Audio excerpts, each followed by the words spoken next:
안녕하세요. 저는 서울의 어딘가에 살고 있는 평범한 여자입니다. 저에게 취미라고 할 게 하나 있다면 톡톡사연처럼 재미있는 유튜브를 틀어놓는 것 같네요. 저는 아주 어릴 적에 라디오를 듣는 걸 좋아하던 아이였습니다. 그때의 습관이 커서 고스란히 남았나 봐요. 그런가 하면 제 친정 아빠께서는 운동하시는 걸 좋아하시던 분이었죠. 지금이야 주 5일제가 당연하고 앞으로는 주 4일제 근무 시대가 온다 만다 이야기를 하지만 예전에는 아니었잖아요. 언감생심 주 5일제는 고사하고 야근에 추가 근무에 정말 뭐가 많던 시절이었습니다. 그래서 요새 중장년층이 젊은 세대보다 기본적으로 체력이 좋다는 얘기도 나오나 봅니다. 체력이 국력일 수밖에 없는 시절을 보내오신 분들이니까요. 친정 아빠께서는 그 짧디 짧은 휴일을 활용해서 운동을 하러 다니시던 분이었어요. 어린 두 딸들을 등에 업고 품에 안고 그렇게 해도 거뜬하게 웃으며 걷기도 하셨고요.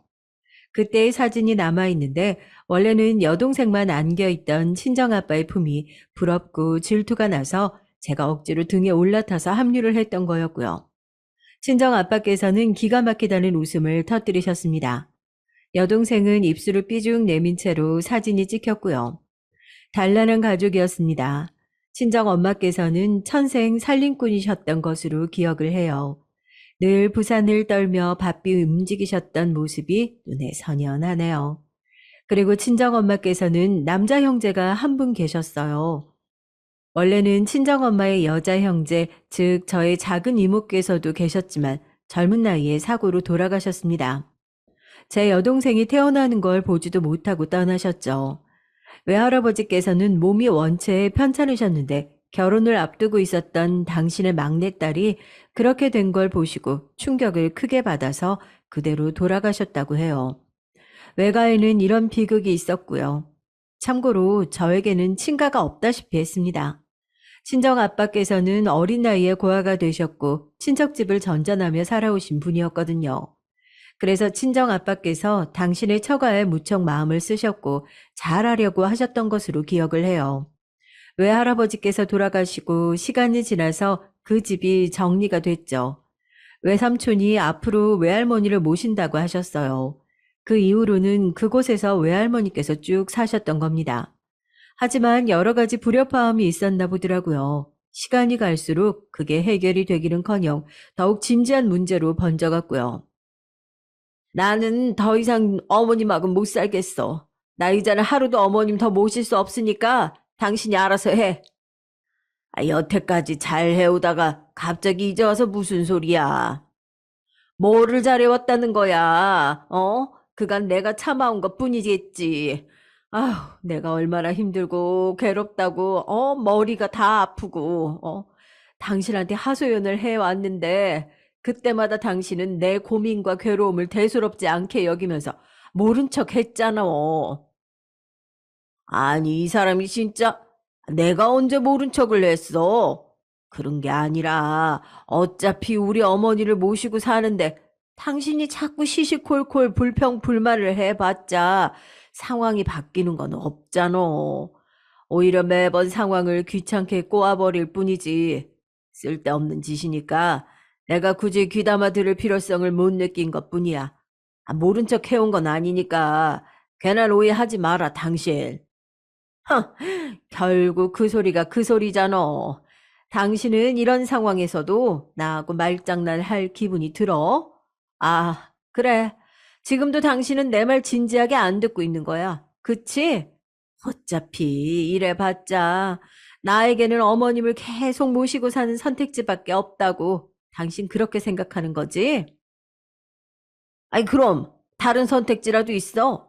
그냥 사는 대로 계속 살면 될 걸 가지고 당신이란 사람은 왜 매번 이렇게 피곤하게 생각을 하고 사는 거야? 나는 당최 이해가 안 가.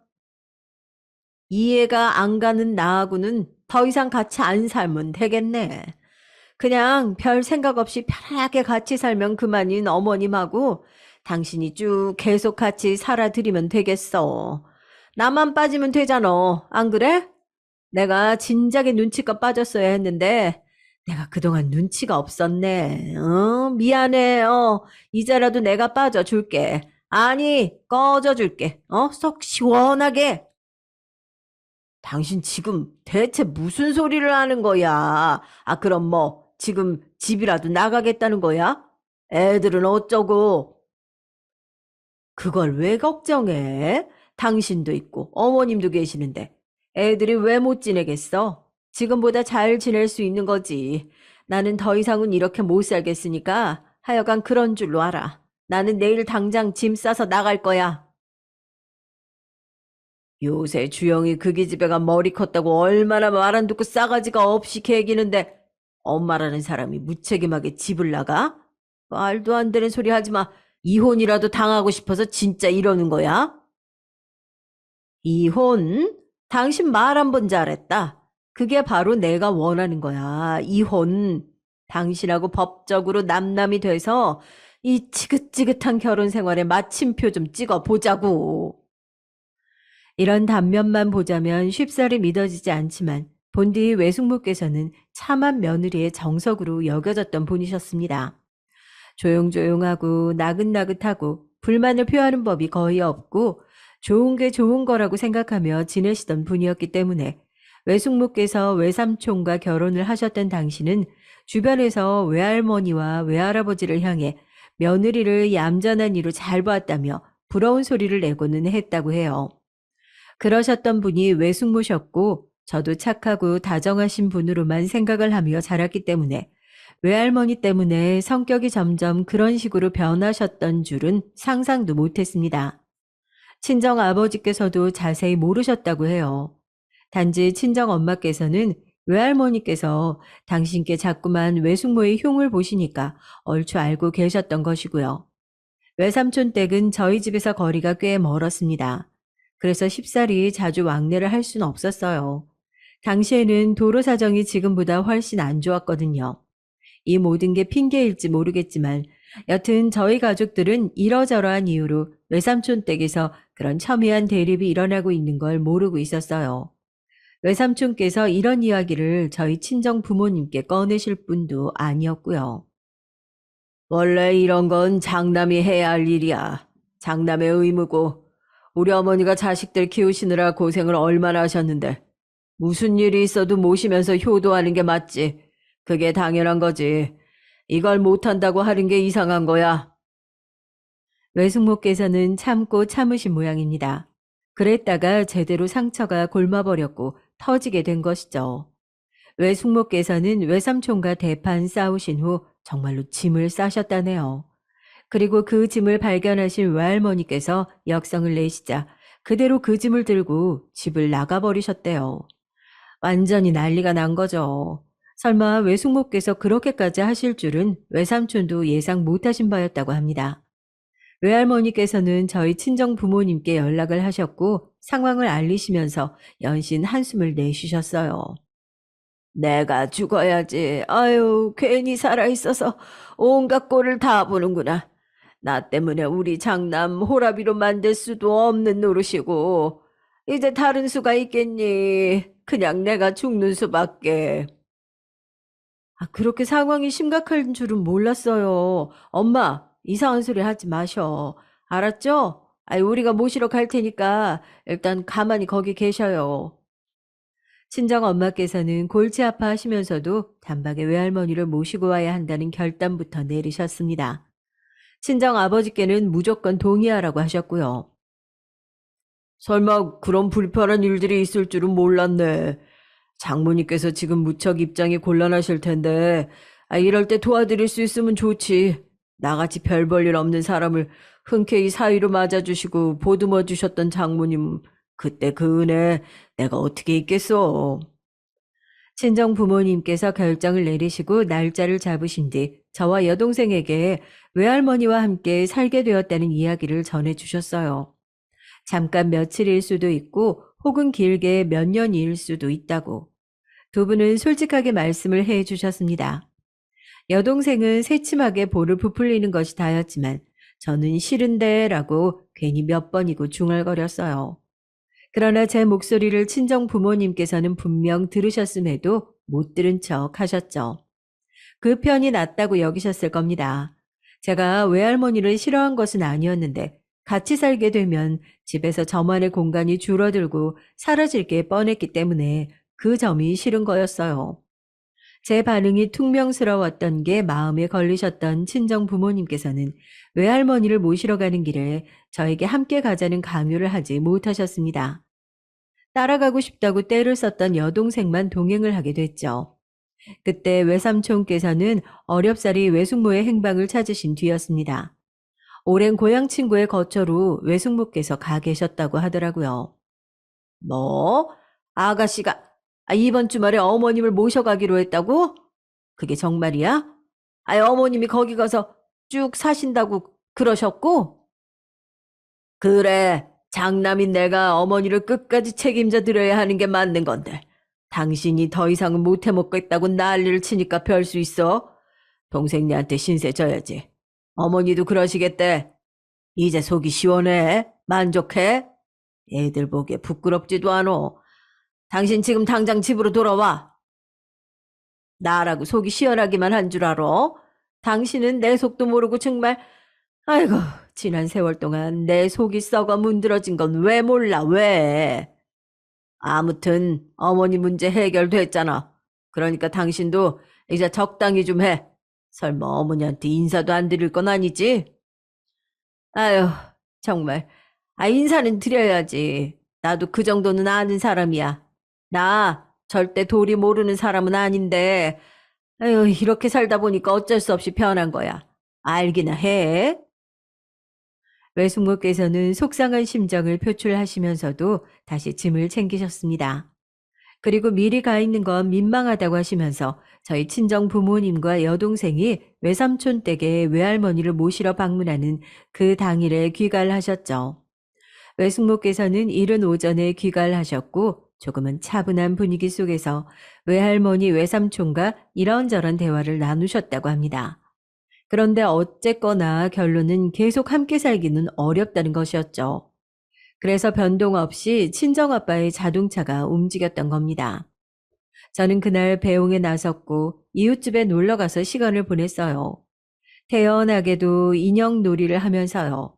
제가 그러는 동안에 제 가족들이 어떻게 됐을 줄도 모르고요. 바보같이 그렇게 있었습니다. 교통사고가 크게 났고 사중 추돌 사고는 두 자릿수의 사상자를 냈어요. 그 안에는 제 사랑하는 친정 부모님과 여동생이 포함되어 있었습니다. 나중에 전해 들은 것에 의하면 여동생이 바로 숨을 거뒀고 그 모습을 울며 바라보던 친정 엄마께서도 구급차가 도착한 직후에 조용히 눈을 감으셨다고 해요. 친정 아빠께서는 살아계셨습니다. 육안으로 보기에 가장 심각한 부상을 당한 상태셨으나 아직 살아계셨고 병원으로 이송되셨어요. 그 병원으로 외삼촌, 외숙모, 그리고 외할머니 세 분께서 눈물을 쏟으며 달려가셨습니다. 평소에 무척 건강하셨기 때문에 아직 버티고 계신 거라고, 건강하셨기 때문에 지금 버티고 계신 게 가능한 거라고 의사가 눈물을 글썽이면서 그렇게 말을 한 순간 세 분 다 병원 바닥에 주저앉으셨고요. 아이고 우리 박서방이 딸내미를 기다리는구나. 혼자 두고 가기가 너무 미안해서 얼굴 보고 가려고. 그러려고 지금 기를 쓰고 버티고 있구나. 외할머니께서 가슴을 치며 그렇게 말씀하셨고 친정아빠마저 가망이 없다는 사실을 아신 외삼촌과 외숙모 내외는 돌이킬 수 없을 만큼 절망하신 상태였어요. 친정엄마 그리고 제 여동생까지 세상을 떠난 이 상황에서 친정아빠 한 사람이라도 살기를 정말 간절히 기도하고 계셨거든요. 그런데 그게 가망이 없다는 선고를 받자 눈앞이 노래지고 정신이 나갈 것 같으셨다고 합니다. 저는 어리둥절한 채로 병원에 도착했었죠. 그때가 자정을 넘긴 새벽이었어요. 이웃 아주머니 아저씨들의 손에 이끌려 병원에 왔더니 외할머니께서 거의 산 송장 같으신 몰골이 되신 채로 저를 보시자마자 오열하시는 것에 저는 너무 무서워졌습니다. 저와 함께 병원에 오신 이웃분들이 전부 다 울고 계셨고 그분들은 상황을 다 아시고서 차마 저에게 자세히 말씀은 못하시고 그냥 저를 데려오셨음을 그제야 알았습니다. 외삼촌께서 조심스레 제 손을 잡고 말씀해 주셨어요. 아직 아빠는 볼 수 있어. 지금이면 아직은 아빠를 볼 수 있어. 유진아, 아빠 보고 싶지? 아빠 보러 갈래? 네, 외삼촌, 저희 아빠 어디 계세요? 할머니 모시고 오겠다고 갈고 닦은 체력으로 장거리 운전 거뜬하다면서 그런 말씀하고 나가셨어요, 외삼촌. 저 지금 아빠가 너무 보고 싶어요. 제가 울면서 대답하자 외삼촌께서는 버티시던 게 무너져 내렸는지 그대로 제 앞에서 무릎을 꿇으시며 바닥에 이마까지 대고 엉엉 울기 시작하셨습니다. 외할머니께서는 거의 혼절 직전이셔서 다른 어른께서 살피고 계셨고 저의 손을 잡아 이끈 사람은 결국에 외숙모셨어요. 붉어진 눈가에 힘을 주고 외숙모께서는 앞장서 걸으셨습니다. 그렇게 저는 친정아빠의 마지막 모습을 눈에 담을 수 있었어요. 정말 간발의 차였습니다. 만약에 제가 단 5분만 더 늦었어도 살아계실 친정아빠를 영영 보지 못할 뻔 했었거든요. 엉망이 된 모습으로 친정아빠께서는 누워 계셨고 제가 너무 큰 충격을 받아서 그곳을 뛰쳐나가서 울고 싶은 충동이 밀려왔습니다. 어린 마음에 이 현실을 부정하고 싶었던 거예요. 그런 저를 외숙모께서 잡아주셨습니다. 제 어깨를 잡으시고 분명하게 말씀해 주셨죠. 유진아, 아빠한테 인사드려야지. 이 다음에 평생 두고두고 후회할 일은 하지 말았으면 한다. 그런 후회 아는 것은 이 외숙모로도 좋게. 우리 유진이는 그런 후회를 남기지 말았으면 좋겠어. 무섭고 당황스럽더라도 아빠한테 지금 인사드려. 지금 바로. 알았지? 저는 눈물을 훔치며 고개를 끄덕였고 친정아빠께 가까이 다가갔습니다. 거기까지 가자 저도 모르게 너무 슬프고 애틋한 마음이 들어서 손을 뻗어 친정아빠의 얼굴 한쪽을 어루만졌어요. 얼굴도 성치 못해서 대체 어디를 만져야 하는지 잠시 고민이 됐었죠. 그러자 놀라운 일이 벌어졌습니다. 몇 초 뒤 친정아빠께서 스르르 눈을 뜨신 겁니다. 놀란 외숙모께서 숨이 멎을 것 같은 소리를 내셨고요. 저는 친정아빠와 시선을 맞췄습니다. 친정아빠께서는 저를 바라보시며 눈을 깜빡이셨어요. 2번이었죠. 그리고 다음번에 눈이 감겼을 때는 그 눈이 다시 저를 바라보지 못했습니다.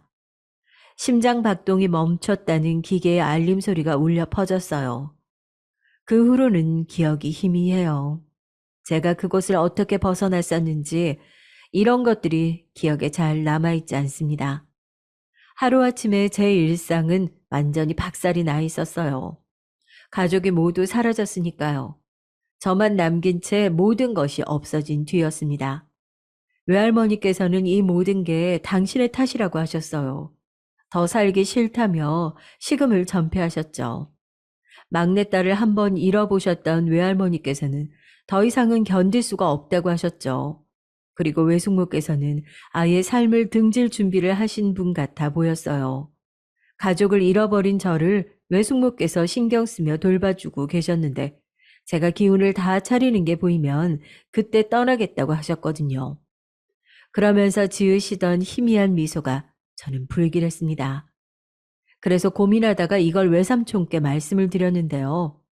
얼마 후에 외삼촌께서는 외숙모의 소지품에서 농약을 발견하셨습니다. 세상을 등지려고 준비를 해두셨던 거예요. 제가 그걸 어떻게 알았는가 하면 외삼촌과 외숙모가 옥신각신하며 다투시는 소리를 듣고 깼던 날에 몰래 엿듣고 말았어요. 가족들이 그렇게 떠난 이후 저는 자주 악몽을 꿨고 깊은 잠을 이루지 못했거든요. 자그마한 소음에도 깨고는 했었는데 그 덕에 엿들을 수 있었던 거예요. 저는 크게 놀랐습니다. 망설이지 않고 2분 사이로 끼어들었어요. 그만하세요. 이제 그만하세요. 처음부터 2분이 이러셨기 때문에 저희 부모님이 돌아가신 거예요. 제 동생이 하늘나라로 간 거고요. 외삼촌, 왜 외숙모한테 말을 그렇게 하세요? 저희 동네에 시끄럽게 짖는 똥개가 한 마리 있는데 그 똥개한테 한마디씩 할 때 동네 사람들이 외삼촌 같은 표정을 짓고 외삼촌 같은 말투를 내요. 지겹고 짜증나는 똥개를 상대할 때나 그러는 거예요. 외숙모한테 그러시면 안 돼요. 그리고 외숙모, 미안해서 못 견디겠다고, 죽음으로 갚겠다고 그런 생각 왜 하시게 됐어요? 저희 엄마가 그러셨는데요. 세상에는 남자가 있고 여자가 있고 그리고 엄마가 있는 거라고 했어요. 자식이 있는 엄마는 남자보다 힘이 세질 수도 있고 여자가 할 수 없는 일들도 할 수 있게 된다고 그랬어요.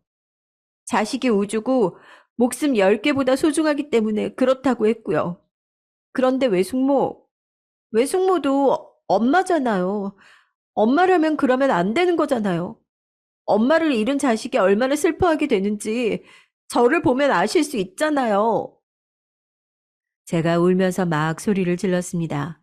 그리고 감정적으로 막 쏟아낸 저의 말을 듣고 외삼촌과 외숙모께서는 완전히 일침을 당했다는 표정들이 되셨죠.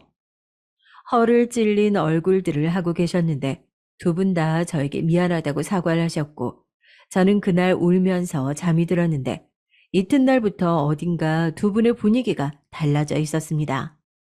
뭔가 그 이전보다 신중한 기운이 감돌고 있었던 듯 싶어요. 외할머니께서는 충격으로 많이 쇠약해지신 상태였고 외숙모께서는 그런 당신의 시어머니를 앞으로 열과 성을 다해 돌아보아 드릴 것이라고 그런 각오를 제 앞에서 말씀을 하셨죠. 그건 바로 삶을 포기하지 않고 계속 살아갈 것이라는 뜻이나 다름없었습니다. 저는 다행이라고 생각했었죠. 외삼촌께서는 무언가 저를 위해 이런저런 고심을 하고 계시는 게 보였고요. 몇 달 후 외삼촌께서는 저에게 조금 놀라운 제안을 해오셨습니다. 유진아, 너 혹시 주영이 언니하고 어학연수 다녀올래? 외국에 나가서 거기서 지내면서 학교도 다니고 영어도 배우고 그러는 건데 우리 유진이 생각은 어떠니? 외삼촌 댁 작은 딸이 주영이 언니였는데요. 머리가 하도 좋아서 영재 소리를 듣던 언니였어요. 저는 그런 언니를 속으로 동경하면서 멋있다고 생각을 한 적이 있었죠. 하지만 머리가 좋은 탓인지 일찍 사춘기에 접어든 주영이 언니는 친구들을 잘못 사귀어서 한껏 엇나가기 시작한 뒤였습니다. 외삼촌의 가장 큰 고민이기도 했고요. 외숙모의 육촌 되시는 분이 결혼하고 나서 필리핀으로 가셨는데 그곳에서 다른 사업을 하면서 지내시다가 얼마 전에 식당을 차리신 모양이었습니다. 저희 집안에 일어난 비극적인 사고를 접하시고 그분도 마음이 무척 아파하셨는데 혹시 가족을 다 잃고 혼자가 된 저를 보내온다면 정성껏 맡아 돌보겠다고 먼저 의견을 주셨다고 하더라고요. 그런데 어린 제가 혼자 덜컥할 용기를 낼 수 있을 리가요. 그래서 외삼촌께서는 저에게 말도 못 꺼내보고 계셨다가 주영이 언니를 함께 보내면 괜찮을 것이라 생각을 하신 뒤에 알려주셨던 겁니다. 저는 난데없는 외국행이 부담스러웠지만 비행기를 타고 어디를 가는 건 정말 멋진 일이라고 생각을 해왔기에 단번에 흔들렸어요. 게다가 세상을 떠난 제 가족들이 자꾸만 생각나는 이곳에 계속 머무르는 것이 심적으로 괴롭기도 했거든요. 차라리 모르는 곳으로 떠나서 지내다 보면 회복이 잘 되지 않을까 싶어졌습니다. 주영이 언니가 가겠다고 하면 따라가겠다고 했죠. 주영이 언니도 내심 장래에 대한 고민이 있기는 했던 것인지 외국에 나가서 영어 공부를 하는 쪽을 택했어요. 그렇게 저는 우리나라를 떠나게 됐습니다. 출국 전날 외삼촌께서 저에게 따로 미안하다고 재차 사과를 하셨어요. 미안하다, 유진아. 너에게 정말 미안한 마음뿐이야. 정말 미안해. 외삼촌이 너무 못나서 다 이렇게 돼버렸다.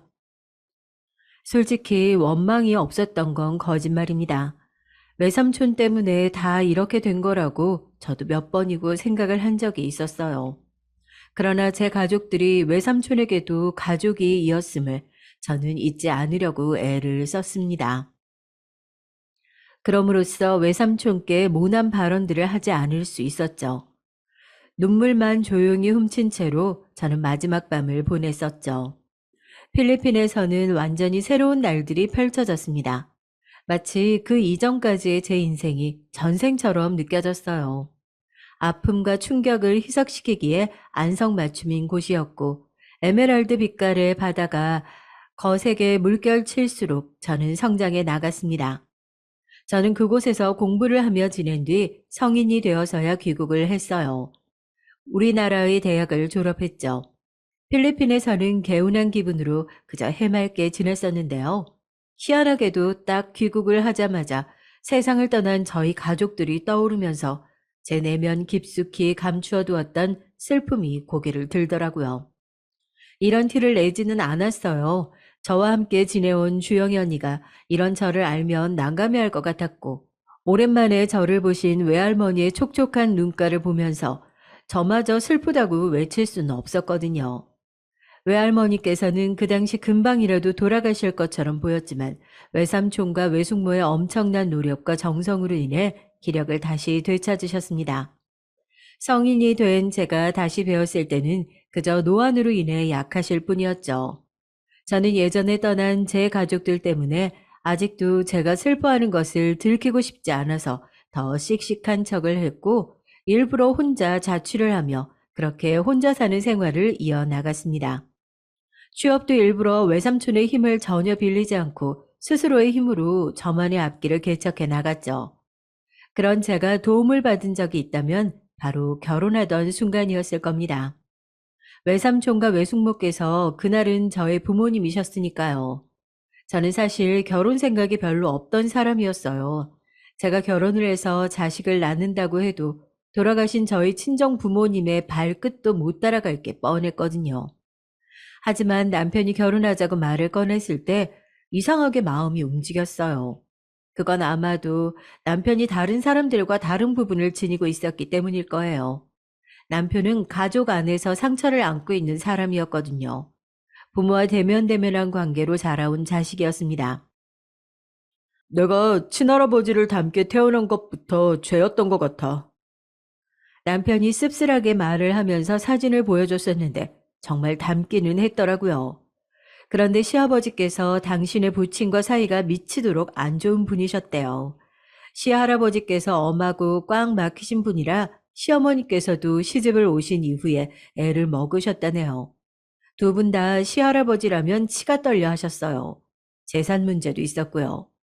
그런데 남편이 시할아버지를 쏙 빼닮은 거죠. 시부모님께서 그렇기 때문에 처음부터 본인에게 애정을 못 준 것 같다고 남편은 그렇게 생각했습니다. 그런데다가 시동생들이 쌍둥이거든요. 두 사람은 애교도 많고 외모도 시부모님만을 고루 닮았습니다. 시동생들은 서울 소재의 꽤 좋은 대학을 나와서 중견기업들에 나란히 다니고 있었고, 남편은 경기도 끝에 있는 4년제 대학을 나왔고 흔한 중소기업에 다니고 있었어요. 평생을 본인의 동생들과 비교당하고 차별을 당하고 장님이 변변치 않다는 소리만 들어왔다고 그랬습니다. 나도 열심히 해보려고 했는데 너처럼 안 된 걸 어떡하냐. 팔자라는 게 있는 모양이야. 나는 그냥 내 동생들보다 못할 그런 팔자인 거지. 수도 없이 노력을 해왔으나 그럼에도 바뀌는 게 없다고 해요. 동생들을 제치고 부모의 사랑과 인정을 1등으로 받는 자식이 될 수는 없었죠. 허탈함의 연속이었다고 합니다. 저는 그런 남편이 너무 짠했어요. 제 의사와 전혀 상관없이 저는 제 부모 형제를 한꺼번에 잃었는데 자기 뜻대로 가정사가 흘러가지 않았다는 점에서 왠지 모르게 남편과 동질감도 느껴졌고요. 남편이 저에게 결혼을 청했을 때 저는 무의식 중에 이 남자를 내가 옆에서 평생 보듬어주고 싶다고 생각을 해버렸습니다. 그래서 수락을 했던 거예요. 일종의 모성애였던 것 같기도 하네요. 시부모님께서는 저희 부부의 결혼에 큰 관심도 없으셨어요. 그래서 결혼은 아주 조용히 이루어졌습니다. 조용히 진행된 결혼만큼이나 제가 별 탈 없이 잘 살기를 외삼촌과 외숙모께서는 진심으로 기도해 주셨죠. 외할머니께서는 저희 친정 부모님의 결혼식 사진을 그때 몇 번이고 꺼내보고 어루만지셨어요. 저는 그 모습을 보며 남편과 행복하게 사는 모습으로 외할머니를 안심시켜 드려야겠다고 다짐했었죠. 저는 영어학원에서 강사로 일하고 있었고요. 굉장히 인기가 많던 곳이라 수강생들이 앞다퉈 가면서 수업을 들으러 왔습니다. 저는 그곳에서 안정적으로 자리를 잡은 뒤였고 적성에도 맞아서 그럭저럭 일을 잘 다녔는데요. 남편은 그렇지 못했습니다. 지난번부터 나를 째려보는 그 눈빛이 거슬리더니 이제는 아예 대놓고 나를 배척하더라. 상사가 그래도 되는 거야? 개인적인 감정 때문에 공과 사 구분도 못하고 사람을 이렇게 괴롭혀도 되는 거냐고.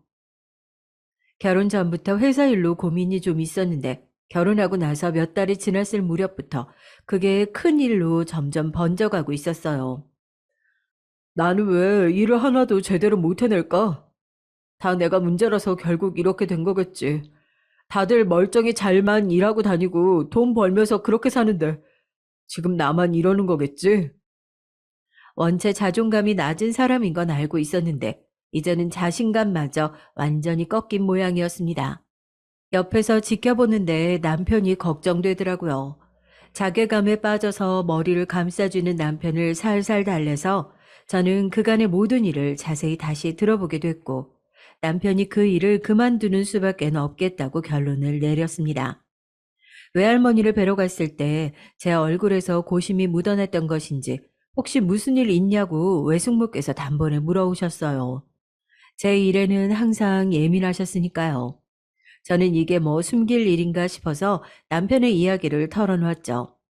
그때는 설마 일이 그렇게 진행될 줄은 모르고 그랬습니다. 그랬는데 바로 이틀 뒤 외삼촌이 연락을 하셨어요. 젊고 앞날 창창한데 뭘 망설이고 있어? 당장 이직하라고 그래. 제 생각도 그래요.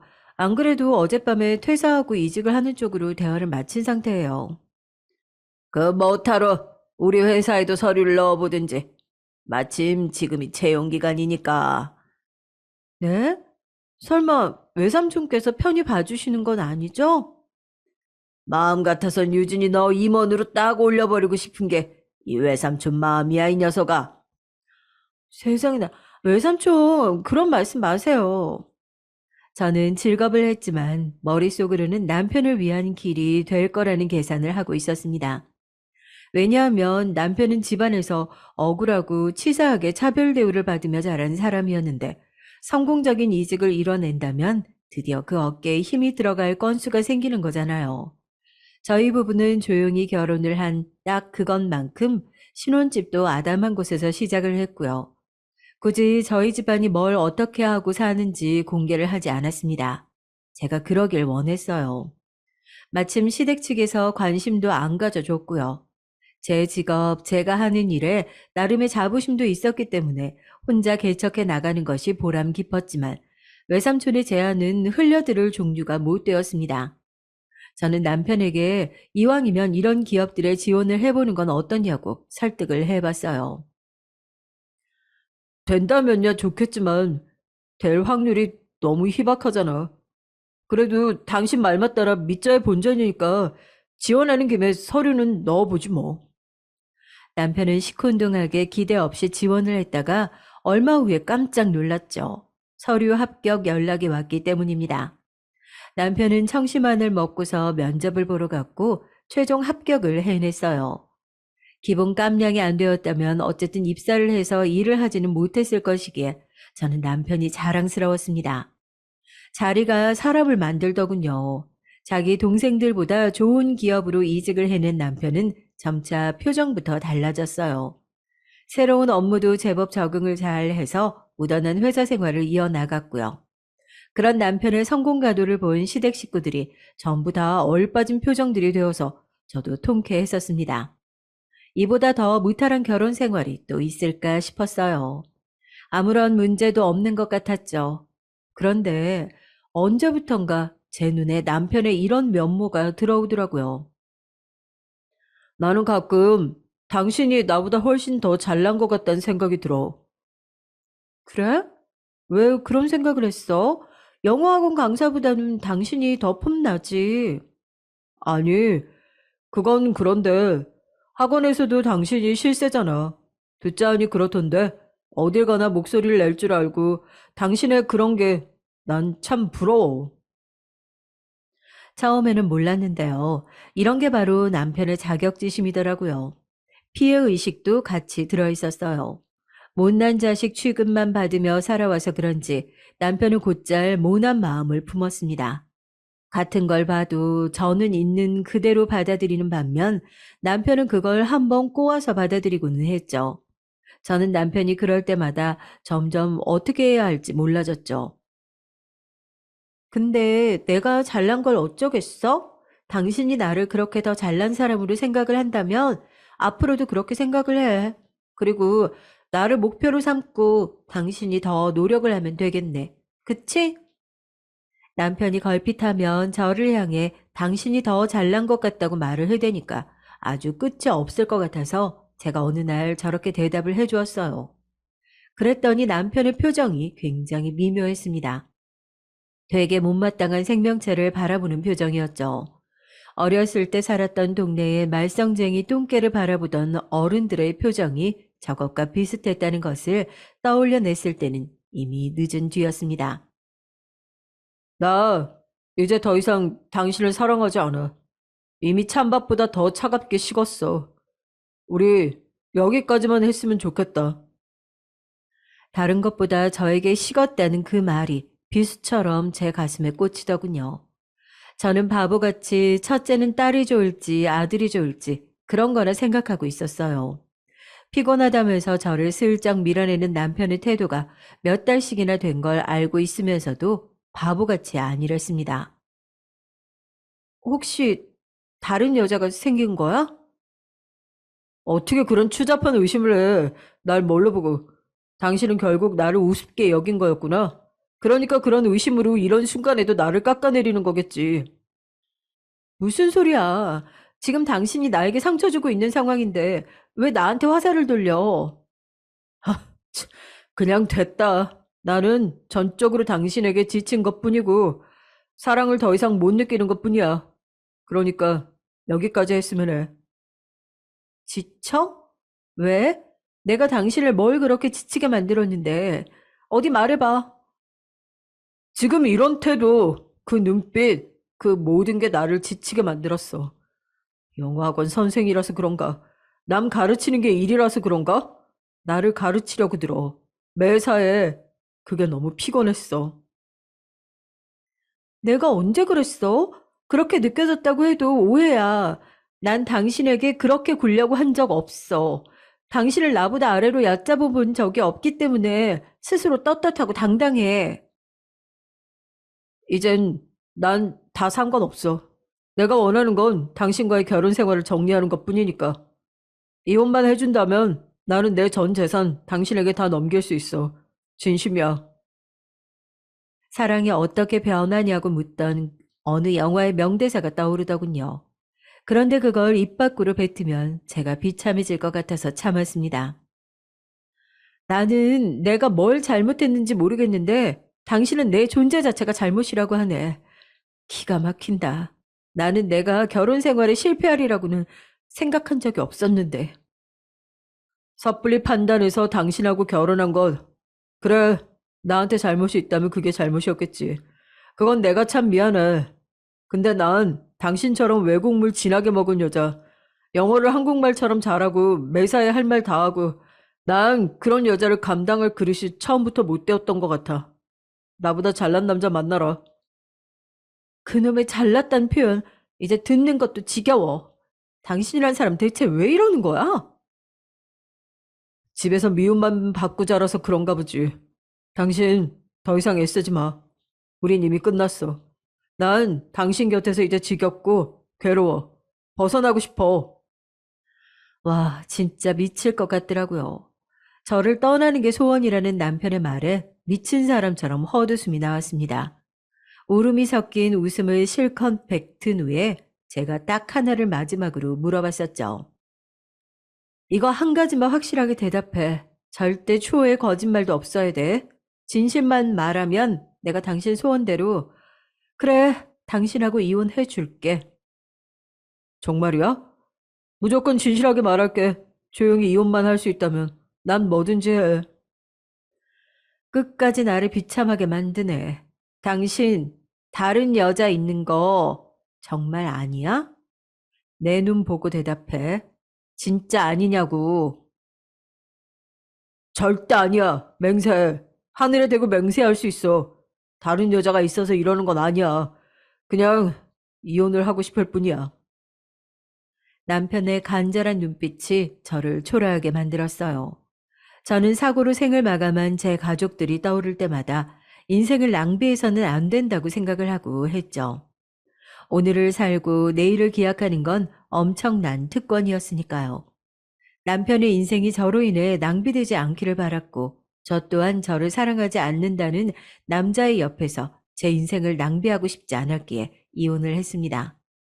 서로 사람 대 사람으로는 좋지만 부부관계로는 아니었던 것 같다고, 그런 건조하고도 깔끔한 이유를 주변에는 댔죠. 딱히 거짓도 아니었고요. 저는 무덤덤하게 굴면서 아무도 저를 걱정하지 못하도록 했습니다. 저와 이혼하고 남편은 홀가분히 제 곁을 떠나갔어요. 그리고 저라는 연결고리가 있었던 그 기업에서 멋지게 사회생활을 이어갔죠. 씁쓸한 현실이었습니다. 그런데 설마 충격적인 반전이 있을 줄은 몰랐어요. 야, 유진아, 나 이번에 우리 아빠 회사 들어가는 거 알지? 저와 외국 생활을 함께 하기도 한 외삼촌의 딸 주영이 언니가 연락을 해왔는데요. 목소리가 격앙되어 있었습니다. 언닌 외국계 기업에서 경력 쌓은 엘리트 인재잖아. 외삼촌이 쌍수 들고 좋아하고 계시던데? 그런데 혹시 무슨 일 있어? 있지. 무슨 일 있어. 너 이혼한 제부 아니지. 그 자식한테 여자 있는 거 알았어? 아무래도 최소 몇 달은 된 모양이던데 회사 들어가기 전에 내부 분위기 좀 파악하려고 이런저런 소식통을 심어놓고 각종 이야기를 듣는 중인데 그러면서 알게 됐어. 그 자식이 같은 부서 여자랑 그렇고 그런 사이 같다고. 소식통이 나한테 그러더라고. 심장이 쿵 내려앉았습니다. 당장 그 여자가 어떤 여자인지 정보를 받아들었습니다. 저보다 3살 어린 여자였죠. 그리고 인상부터가 청순하다 못해서 유약해 보였어요. 예쁜 외모는 아니었지만 몸매가 좋은 편이었고요. 눈웃음을 살살 치는 얼굴이었습니다. 회사 내에서 자기의 의견을 당당하게 못 내고 매사에 소심하게 구는 사람으로 평가가 내려져 있었어요. 하지만 남의 의견에 토를 달지 않고 주어진 일을 묵묵하게 해내는 면모 또한 있어서 장단점이 공존하는 인물이었죠. 절대로 잘난 척하는 여자로는 안 보이겠네. 오히려 무조건 남자를 추켜 세워주는 성격이니까. 이 여자가 어떤 사람인지 알자마자 그 자식이 이 여자와 바람이 난 게 맞다는 확신이 들었습니다. 게다가 소름이 끼쳤던 거 한 가지가 뭔 줄 아시나요? 그 여자가 어딘가 묘하게 그 자식의 모친과 닮아 있었다는 겁니다. 본인이 인정받고 사랑을 받고 싶었던 존재, 모친과 닮은 그 여자가 마침 순종적이고 맹한 성격이라니 그 자식이 눈이 돌아갈 만했죠. 저는 주영이 언니에게 부탁을 해서 그 연놈들이 사내 컴퓨터로 혹시 개수작을 부렸던 게 있는지 확인해 달라고 했어요. 확인 결과 역시나 흔적이 남아 있었더라고요. 놀라운 건 맨 처음에 적극적으로 달려든 건 여자 쪽이었던 겁니다. 나는 있죠. 임자 있는 남자가 세상에서 제일 섹시한 것 같아요. 그런 메시지를 그 자식에게 종종 보냈고요. 처음에는 어색하게 반응했던 그 자식도 점차 빠져들어서 정신을 못 차리면서 장단을 맞추었어요. 자기들끼리 대범하게 사내 컴퓨터로 야한 농담 주고받았습니다. 오늘은 진짜 이러기 싫다. 내 머릿속에는 너를 어떻게 해볼 수작만 가득해. 그 수작이 어느 정도의 수작일까? 내가 제일 좋아하는 게 수작에 넘어가는 건데. 놀고 자빠졌더라고요. 그러다가 저와의 결혼 생활 이야기도 가끔 대화 속에 등장했습니다. 저 때문에 두 사람이 이루어지지 못하고 있다면서 아주 세기의 사랑을 하는 것 마냥 난리도 아니었어요. 그 여자는 제가 자기들과 같은 회사에 다니고 있지 않아서 다행이라고 키득키득거렸습니다. 그러자 남편 그 자식이 뭐라고 반응했는 줄 아세요? 자기 부모 동생 목숨값으로 외국 유학 다녀와서 그걸로 지금 밥 벌어먹고 사는 여자야. 피 위에 쌓은 인생이지. 그런 여자에게 이런 근사하고 멋진 일자리는 전혀 안 어울려. 맞지도 않은 옷이야. 제가 그걸 보고 진짜 피가 거꾸로 솟았습니다. 그 자식에 대한 미련, 안타까움, 답답함, 이런 오만 감정들은 이미 날려버린 뒤였죠. 저와 이혼을 한 뒤에는 해냈다고 하면서 자기들끼리 신이 났더라고요. 정말이지 당장 죽여버리고 싶은 마음이 들었습니다. 그 자식이 뻔히 유부남이었다는 걸 회사 사람들이 알고 있었으니 그래서 앞으로도 자기들의 관계를 섣불리 드러낼 수가 없다면서 안타까워하던 대화까지 다 보고 나서 제가 결심했죠. 그 잘난 관계 제가 드러내 주기로요. 그 연놈들이 한창 일을 하고 있던 오전 10시 제가 회사로 쳐들어갔습니다. 부서가 몇 층에 어디에 있는지 저는 이미 파악을 하고 있었으니 거침이 없었죠. 애초에 출입도 문제가 없었던 건 주영이 언니 덕분이었습니다. 조용한 사무실에 쳐들어간 제가 컴퓨터 화면을 뚫어지게 바라보고 있던 그 자식의 뒤통수를 후려쳤어요. 빡 소리가 울려 퍼졌고 모두가 이곳을 단번에 주목했습니다. 아, 대체 누가 남의 머리를... 어? 나 당신 여기 어떻게... 여러분 안녕하세요. 저는 이 인간하고 얼마 전에 이혼한 사람이에요. 용건이 있어서 찾아왔으니까 잠시 양해 좀 부탁드릴게요. 저는 태연하게 모두를 둘러보며 말을 한 뒤 몇 걸음 이동해서 그 여자 앞에 섰습니다. 귀신을 본 표정이더군요. 임자 있는 남자에게만 가슴이 뛴다는 정신 나간 변태가 바로 너구나. 이제 저 남자한테 따로 임자가 없는데 지금은 어때? 그래서 사랑이 좀 식었어? 제가 빈정거리자 모두가 경악하는 소리가 들려왔어요. 제 말에 모든 힌트가 들어있었으니까요. 그 자식 갑자기 왕자님 행세라도 하고 싶었던 것인지 다가와서 제 팔을 잡아챘습니다. 이 사람 괴롭히지 마. 여기서 대체 뭐 하는 짓이야? 너야말로 여기서 뭐 하는 짓이야? 신성한 일터에서 웬 역겨운 불륜질? 그리고 네가 나를 괴롭혔지. 나는 너 괴롭힌 적 없어. 너 혼자 자격지심으로 나를 보며 내가 더 못났다고 생각하면서 스스로 괴로워했을 뿐이잖아. 이젠 아니야. 하나부터 열까지 당신보다 내가 더 잘났어. 여기가 내 일터인 것만 봐도 그렇지. 업무 방해하지 말고 일단 나가줬으면 해. 나가서 해결하자. 그 자식이 이를 갈면서도 지켜보는 눈들이 많으니까 큰 소리를 못 냈습니다. 제발 제가 여기서 나가줬으면 하고 바라더군요. 그러나 애석하게도 제가 나가기는커녕 그 자리에 인물이 더 추가됐어요. 갑자기 모두가 기압이 바짝 들어서 어느 한 군데를 향해 인사를 보냈습니다. 그 자식도 무심코 그쪽을 바라봤다가 소리를 내더군요. 그 부서의 최고 윗선이 식은땀을 흘리면서 새로 등장한 인물에게 다가가 허리를 숙였어요. 회장님이라는 단어가 들려오자 그 자식도 얼른 허리를 숙이느라 바빠졌습니다. 제가 한마디 했죠. 외삼촌, 어쩐 일이세요? 그러자 그 자식은 그 순간부로 산송장이 됐습니다. 저와 외삼촌을 번갈아 쳐다보다가 다리에 힘이 풀려서 엉덩방아까지 찧었어요. 본인이 다니는 기업의 회장이 제 외삼촌과 너무나도 닮았다는 걸 그 자식이 여태 눈치를 못 챘다는 것도 새삼 웃겼네요. 성함도 똑같으면 뭔가 이상하다고 생각을 해볼 법하지 않나요? 그러니까 그 자식이 이만큼이나 좁게 보고 사는 인물이었다는 증거인 셈이었죠. 세상에서 내가 제일로 아끼고 사랑하는 내 하나뿐인 조카를 감히 우습게 만든 이런 겁없는 인재들이 우리 회사에 다니고 있었다는 이야기를 듣고 도대체 얼마나 겁을 상실한 것인가 그 면상들이 궁금해서 와봤지. 저도 겁대가리를 상실한 것들인 줄 알고 기대하면서 왔는데 생각보다 시시하네요. 결혼 생활 도중에 바람을 피운 것을 걸고 넘어지면서 뜯어내려고 했거든요. 그런데 그렇게 하기도 싫어졌어요. 너무 볼품없는 종자들이라 상대할 가치도 못 느끼겠네요. 그래? 네가 그렇다면 어쩔 수 없는 거지. 대신에 내가 아주 공명정대한 처사를 내릴 수밖에 없겠구나. 이제 그 여자도 다리에 힘이 풀려서 털썩 주저앉은 상태였습니다. 눈에 초점이 나가 있더군요. 그 자식의 흔들리는 눈빛이 저를 향해 묻고 있었어요.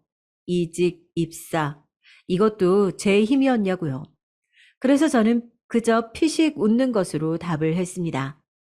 그 자식이 비참한 패배감에 취해서 고개까지 떨구는 걸 보고 저는 그곳을 나왔어요. 주영이 언니하고 비싼 레스토랑에 가서 고기 맛이나 봤죠. 그릇을 싹싹 비우는 동안 그 연놈들 때문에 받은 타격도 다 지워졌습니다. 외삼촌께서는 과연 공명정대하게 일 처리를 하셨어요. 각종 명분을 만드셔서 그 연놈들을 저기 멀리 지방의 어느 섬마을로 보내버리셨거든요. 그곳에서 황당무계한 조사 업무를 하게 된 두 사람은 애절한 사랑을 그 외딴 곳에서 펼치기는커녕 서로에 대한 비난만 하다가 몇 주 버티지도 못하고 자진 퇴사를 해버렸습니다.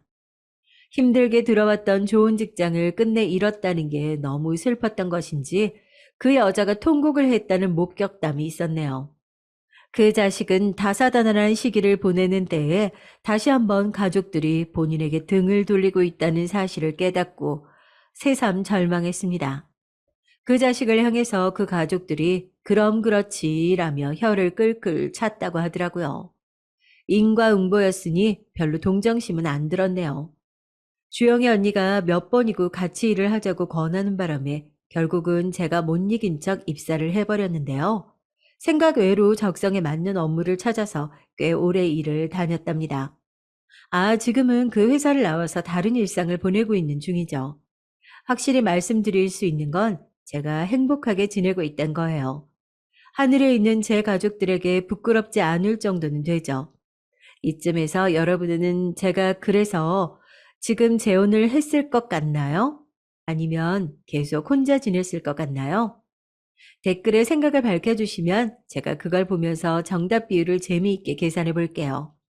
여러분의 일상도 행복으로 가득 차기를 바랍니다.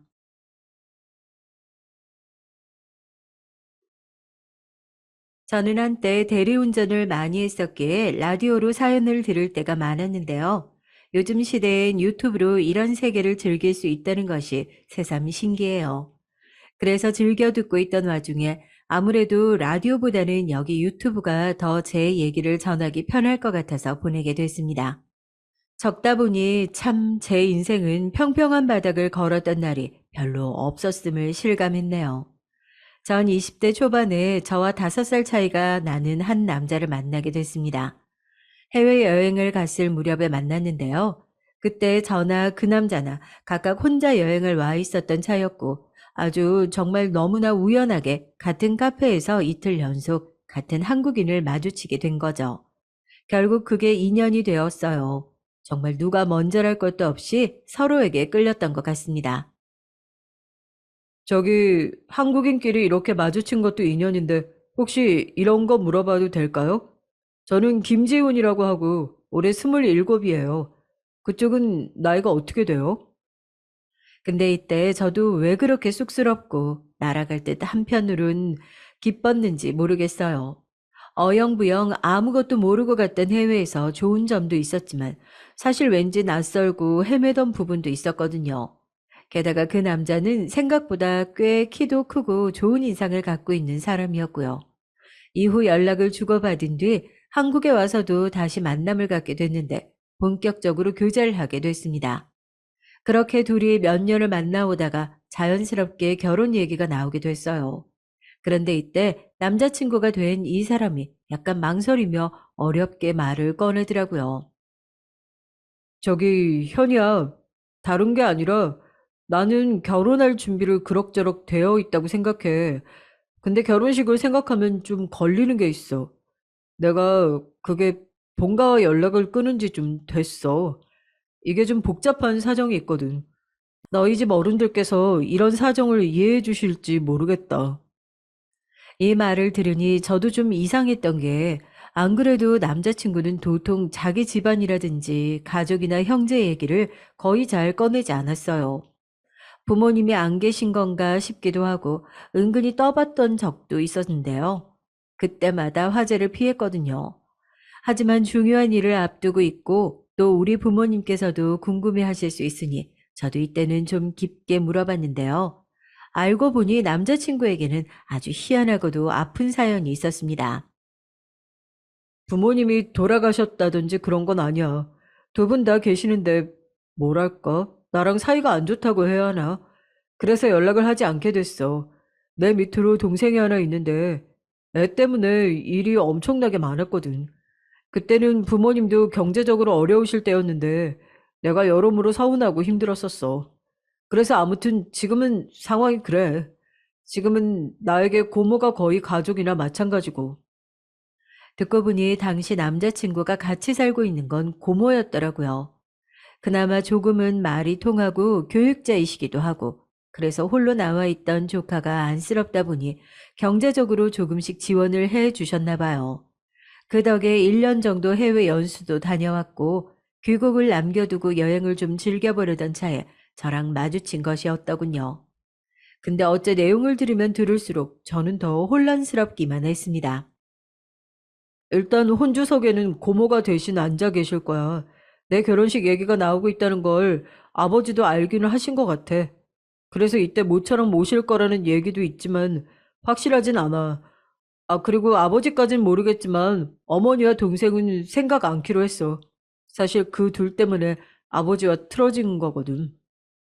정확하게 상황을 더 말해줬으면 좋겠는데 그러기엔 표정이 너무 어둡고 상처가 깊어 보였고 그렇다고 대강 덮자니 적어도 저랑 결혼할 사이인데 너무 모르는 것도 좀 그렇잖아요. 이런 걸 눈치챘는지 그제야 입을 열더라고요. 그게 동생이 어릴 때 되게 아팠었어. 아무래도 둘 중 하나가 아프니까 부모님은 그 관심이 아픈 자식한테 쏠릴 수밖에 없잖아. 나도 엄청 걱정했었거든. 근데 어머니는 잘할수록 내 동생에게 너무 병적으로 집착을 하시더라고. 애도 점점 버릇이 나빠지면서 날 아주 우습게 보고 치료 결과가 좋아진 이후에도 성격은 변하지 않더라고. 아무튼 그런 관계로 사이가 점점 악화하게 된 거야. 아버지는 그 누구의 편도 아니시긴 했지만 말이야.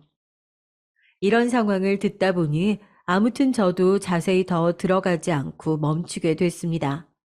저 역시 한부모 가정이다 보니 저희 엄마는 이런 상황을 크게 신경 쓰진 않으셨고요. 그렇게 결혼식을 올린 뒤 둘이 살게 됐어요. 예식 때 아버님 얼굴을 처음으로 배웠는데 이때 인상이 좀 강렬하긴 했습니다. 참 수더분한 얼굴을 하신 분이었는데 이미 얼굴에도 많은 감정들이 실려 있더라고요.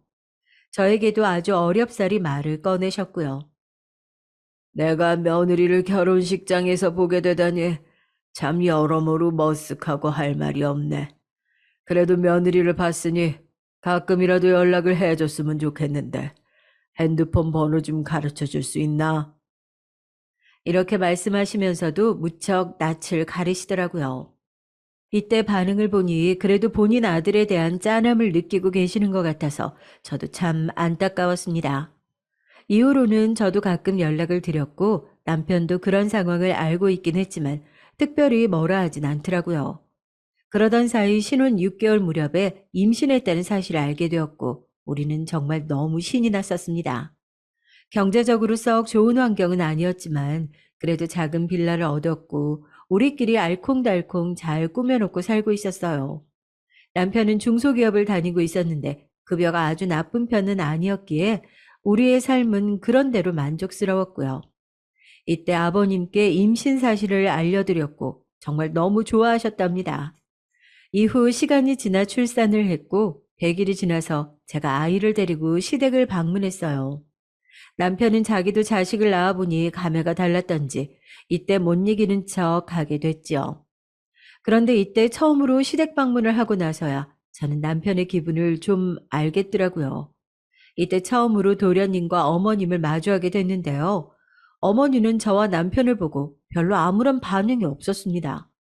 근데 도련님 성격이 되게 별나더라고요. 이때 저는 정말 괜히 왔다 싶었고 아버님도 당황하셔서 도련님을 야단치셨습니다. 아, 형, 진짜 오랜만이다. 무슨 바람이 불어서? 아, 맞다. 애기 나왔다며? 대단하네. 대학 가고서 집이랑 연뚝 끊더니 아주 끄는 게 아니었어. 그리고 뭐지? 아, 형수님. 형수님이라고 불러야 하나요? 안녕하세요. 저희 형 잘 부탁해요. 우리 형 되게 소심한 사람이거든요. 나이도 저랑 동갑이라던데. 그래도 그렇지 자기 형이랑 한두 살 차이 나는 것도 아니면서 말투가 좀 별로더라고요.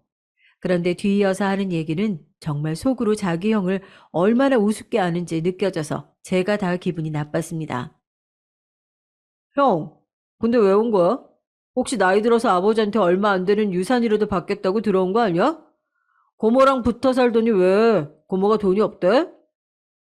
이렇게 계속 빈정거리더니 결국 아버님이 화를 벌컥 내버리셨어요. 영훈이 너 형한테 그렇게 무슨 말버릇이야? 네 말 맞다나 네가 지금 형이랑 마주한 게 대체 얼마만이냐? 네 형수랑 조카 있는 앞에서 말을 꼭 그렇게 해야겠어? 그런데 진짜 총체적 난관이었던 게 여지껏 아무 말도 없던 어머니가 입을 여시더라고요. 그 순간 남편이 왜 계모가 아닌 자기 친엄마를 그렇게 싫어하는지 이해가 갔습니다. 당신은 왜 영훈이한테 화를 내요? 아픈 애가 좀 칭얼거리는데 그걸 가지고 왜 그러냐뇨? 당신은 영훈이가 불쌍하지도 않아요? 아니 대체 어떤 게 불쌍하다는 걸까요? 어머니가 그렇게 안쓰러워하는 어릴 적 병약하고 아팠다던 도련님은 그 당시 키가 190이 넘고 몸무게도 90은 넘어 보이는 거구였어요. 180대가 되는 제 형보다 큰 동생이 저렇게 말을 버릇없이 하고 다리를 떨어대는데 어머니는 뭐가 그렇게 둘째 아들이 아쉽다고 안타까워서 저러시는 걸까요? 결국 우리는 그 자리에서 별 말도 안 했고 밥 먹고 가라 아니면 나가서 먹자 어떻게든 자리를 좁혀버리는 아버님께 한사코 거절을 하고 나왔습니다. 큰아들을 잘 감싸고 다시 시작해보고 싶었던 아버님이 안쓰러울 지경이더라고요. 그 얘기를 듣고 저희 엄마가 참 안타까워 하셨어요. 김서방 여러모로 짠하다. 제 엄마랑 동생이 그렇게 붙어 지내면서 차별을 하는데 얼마나 힘들었겠니. 아이고. 그런데도 저렇게 번듯하게 자라준 거 보면 세상에 너무 대견하네. 뭐 우리 집도 썩 크게 다른 환경은 아니지만 말이다. 사실 우리 집은 아빠가 어릴 때 돌아가셨기 때문에 엄마가 혼자 힘들게 저를 키워오셨어요. 그나마 자식이 하나라서 낫지 둘이었으면 도망갔을 것 같다고 우스갯소리를 하셨지만요. 적어도 이때 무렵만큼은 이런 얘기를 그냥 지나간 일이며 이제는 괜찮은 화제로서 입에 올리기도 했었는데요. 시간이 좀 지나 저에게 들이닥친 엄청난 풍파를 겪고서 우리는 농담으로도 이런 얘기를 하지 않게 됐습니다. 그 풍파 때문에 저는 물만 마시면 토했고 길을 걷다가 울며 또 토했고 걷다가 주저앉아서 정신을 못 차리는 일이 빈번했거든요. 오죽하면 차라리 병원에 입원해 있는 게 낫지 않겠나 싶을 정도로 엄청난 고생길을 걸었었어요. 이건 어떤 질병이 있어서라기보다 인생사에 있어 너무 큰 사고를 당했기 때문이죠. 정신적으로 말이에요. 그 이유는 바로 제 남편, 제가 일생에서 가장 사랑했던 남자인 그 사람 때문입니다. 이 사람이 뭐 바람을 폈다든지 저를 때렸다든지 그런 이유가 아니에요. 어느 날 갑자기 이 사람은 그냥 바람처럼 제 앞에서 휙 사라져 버렸거든요. 이렇게 빨리 제 앞에서 사라질 줄 알았더라면 저는 뭘 했으면 좋았던 걸까요? 그런 생각들을 당시에 하면서 툭 하면 올라오는 구역질을 견딜 수가 없었습니다. 실제로 구역질을 할 수밖에 없었던 시기이기도 했고요.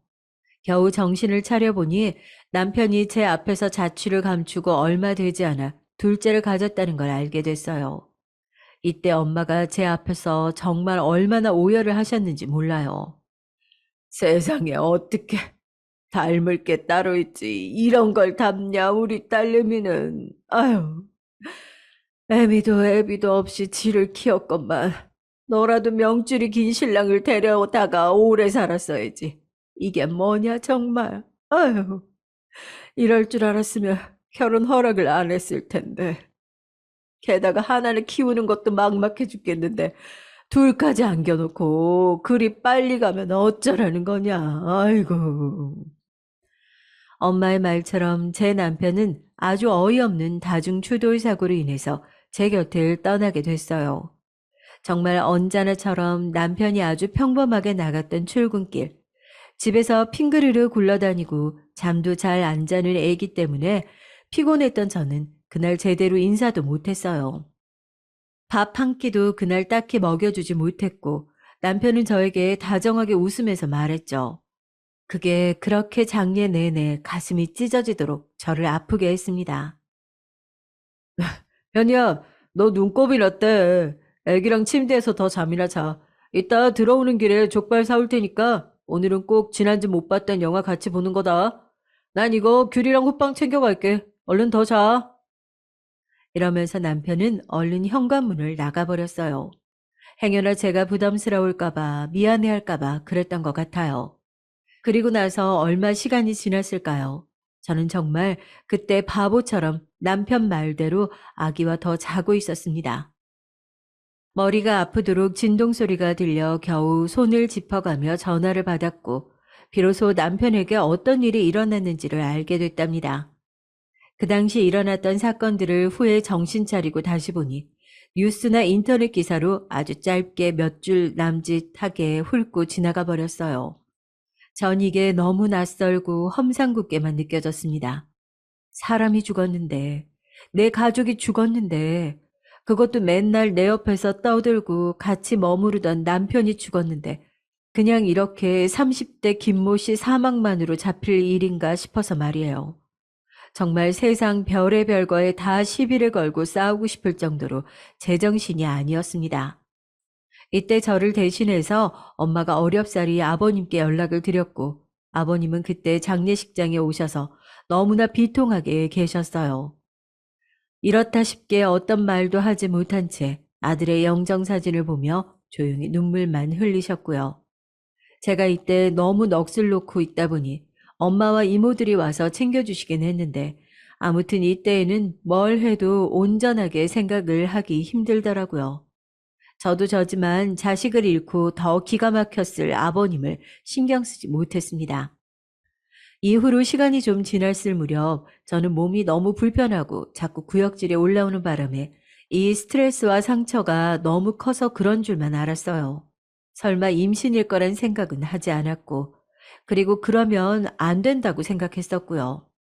헌데 정말 혹시나 싶은 마음으로 이때 테스트기를 사면서도 이 무슨 황당한 일인가 싶었는데요. 실제로 테스트를 해본 결과 저는 둘째를 가진 것이 맞았습니다. 진짜 얼마나 어이가 없고 말이 안 나오던지 당장 제 발에 동동거리며 매달려 있는 애기도 감당이 안 되는 판국에 기가 막히더라고요. 그래도 어찌되었던 간에 이 상황을 받아들이는 수밖에 없었습니다. 몸도 너무 약해졌고 스트레스도 극심했지만 한편으로 참 고맙고 미안하게도 그 아이는 뱃속에서 잘 자라주었어요. 어느 날은 밥 먹다가 눈물이 나 꺼이꺼이 울기도 했답니다. 엄마, 나 정말 이래도 되는 걸까? 오빠는 죽었는데 나는 이렇게 또 살겠다고 뭘 먹고 있는 게 너무 바보 같고 미안해서 어떡해? 뭘 먹고 싶어진다는 것 자체가 너무 한심하고 기가 막혀. 나 엄마 어떡해? 그러면서 엄마 역시 눈물을 그렁그렁하며 엄마에게 자식인 저를 달래겠다고 반찬을 앞으로 끌어다 놓으셨어요. 뱃속에 아기가 먹자고 하는 건데 그리고 다 떠나서 살 사람은 살아야지 별 수 있겠어? 김서방이 너에게 남겨두고 간 애기라고 생각하고 그냥 다 좋게 보자 현이야. 너 이렇게 자꾸 울고 스트레스 받으면 너도 힘들고 애기도 안 좋아. 얼른 눈물 닦고 세수하고 와. 정말 이렇게 목이 메어 억지로 식욕에 이끌려 먹어놓고 소화가 안 되어 토를 하게 되는 상황들을 거듭 겪어가면서 저는 막달까지 가게 됐어요. 나중에 아버님께 연락을 드렸더니 지치고 우울해 보이시는 와중에 엄청 놀라셨고 순간적으로 목소리가 밝아지더군요. 아이고, 너가 정말 고생이 많구나. 어떡하냐. 너무 미안하고 그 와중에 또 고생하는 것 같아서 참 할 말이 없다. 네가 혼자 이렇게 짐을 짊어지는구나. 언제 아기를 낳으러 가는 거야? 나도 좀 알려주려무나. 나라도 가서 좀 봐야겠구나. 아버님은 당시 꽤 힘들어 보이셨고 저와 연락도 딱히 못하고 계셨는데 이때 전화에 조금 기운을 차리신 듯 했어요. 그러시면서 갑자기 말씀하시더군요. 지훈이가 없으니 나라도 너네 가정 돌봐야 하지 않겠니? 내가 뭐 얼마 가진 것도 없고 대단한 건 아니다만 그래도 될 수 있는 한 너희한테 보탬이 좀 되려고 한다. 혼자서 아이 키우는 거 보통 일이 아닐 거야. 나한테 언제든 편히 연락해 주거라. 이때 말이라도 정말 감사했고 저도 마음이 워낙 약해져 있던 터라 예정일과 병원을 알려드리긴 했어요. 나중에 저 둘째 낳을 때 수술을 해야 했는데 그때 아버님이 저에게 전화를 하셨고 우리 엄마랑 연락이 되셨더군요. 수술 날도 오셨고 병원비며 모든 것들을 다 아버님이 계산을 하고 가셨습니다. 그리고 저는 한창을 회복이 잘 안 되어 있다 보니 엄마와 함께 지내면서 애들을 돌보고 있었는데요. 그때 정말 여러모로 상황이 너무 최악이었답니다. 엄마도 형편이 좋지 않았기 때문에 일은 하셔야 했고 저도 그다지 넓지 않은 집에서 생활하면서 남편의 수입도 적금도 많지 않고 아무튼 상황이 어려웠어요.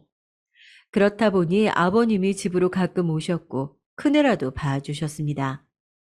이런 부분들이 감사하고 잘 있어 보려고 했는데 둘째를 가졌을 당시 스트레스가 너무 심했던 건지 제 건강은 좀처럼 나아지질 않더라고요. 남편을 잃은 지 얼마 안 되어 임신을 확인하고 내내 몸과 마음이 괴로운 상태로 출산을 하고 나니 조리를 해도 더 힘들었어요.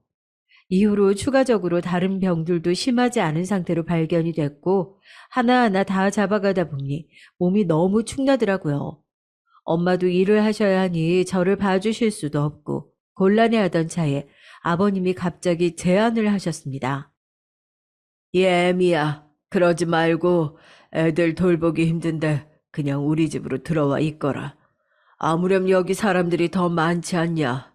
너 몸이 힘든데다 애들만 여기서 보내놓기도 마음이 불편할 테고 내가 집에서 같이 오며 가며 봐줄 테니 여기 들어와 있어.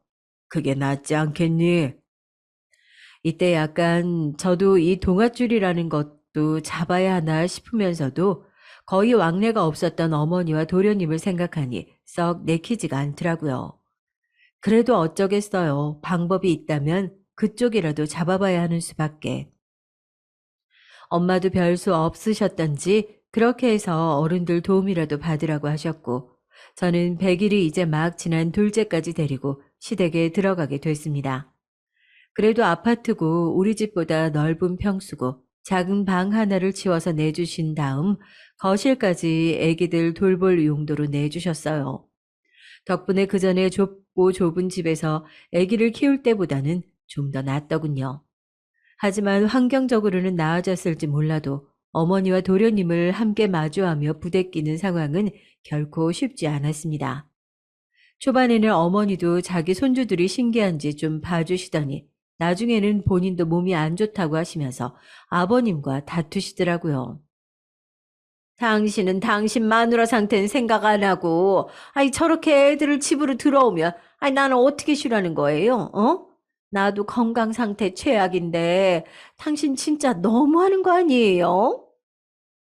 이 말에 저희도 얼마나 눈치가 보이던지, 실제로 어머니도 혈색이 좀 나빠 보이시긴 하더라고요.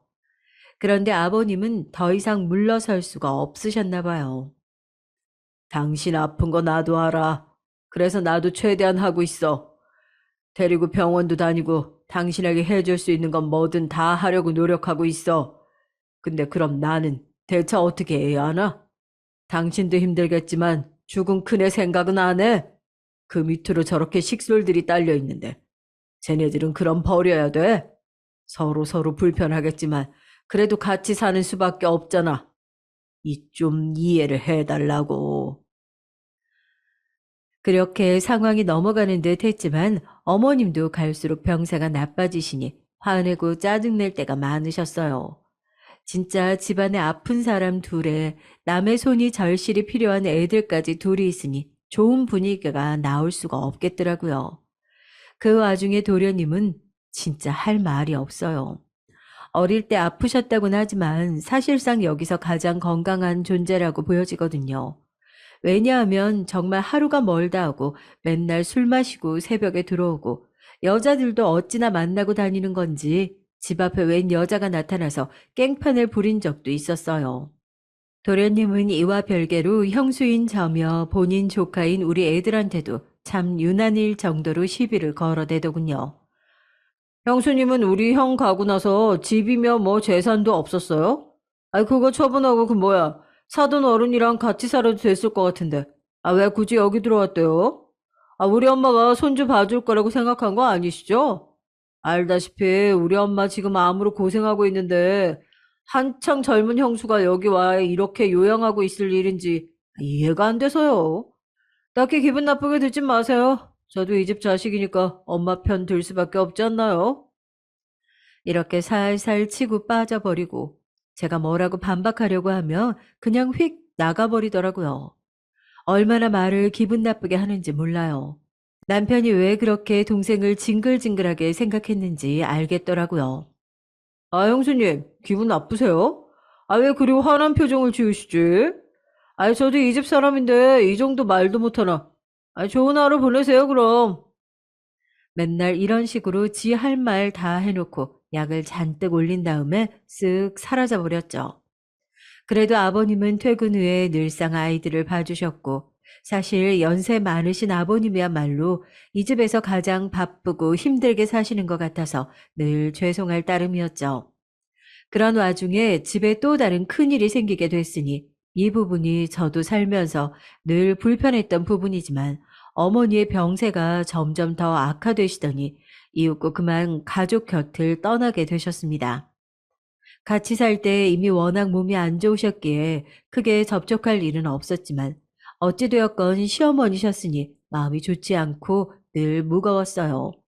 웬만하면 저도 다른 방도를 찾고 아프신 어머니와 함께 살고 싶진 않았는데요. 사실 남편 앞으로 남겨진 것도 별로 없고 그것도 아버님께서 아이들 미래를 위해 갖고 있고 다른 돈은 절약하려며 제안을 하셔서 어쩔 수 없이 들어왔던 거예요. 이런 이유가 있었다 한들 여러모로 뭔가 다 제 탓 같기도 하고 마음이 너무 힘들더라고요.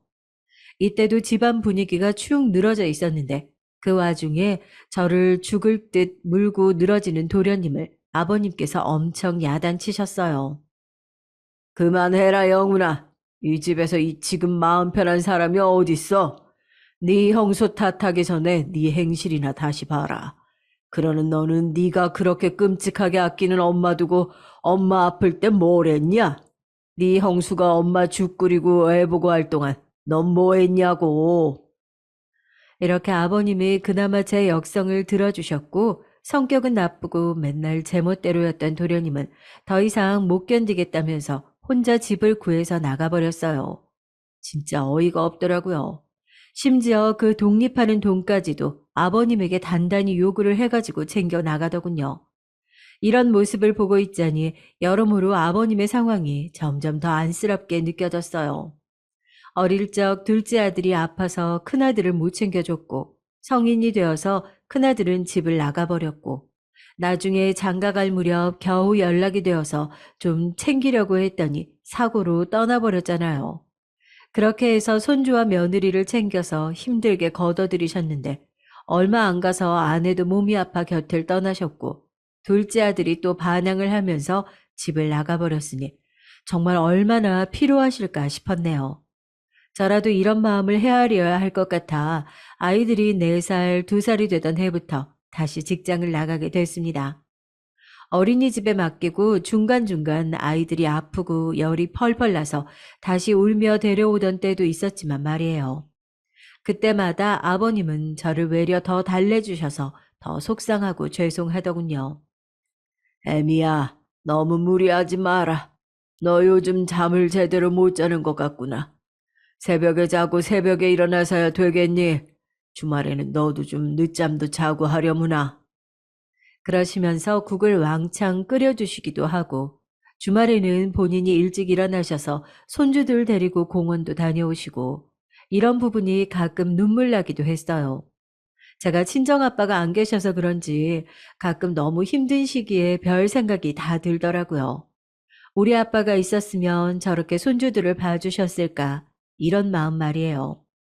그 정도로 아버님은 우리 애들과 저를 배려해 주셨고, 가끔씩 하시는 말씀에 혼자 울컥할 때가 있었죠. 지훈이도 보내고 니네 어머니도 보내고 영훈이도 저리 나가버려서 연락도 안 되고 있지만 그래도 요즘 들어서 나는 다시 살맛이 나는구나. 가족들끼리 부대끼며 사는 맛을 제대로 못 봐서 그런지 요 두 녀석들이 나한테 들러붙어서 좋아하는 걸 보면 참 마음이 찡해. 내가 아들들을 나란히 못 누려봐서 그런가 보다. 나는 그저 애미 너한테 너무 고맙고 미안할 따름이야.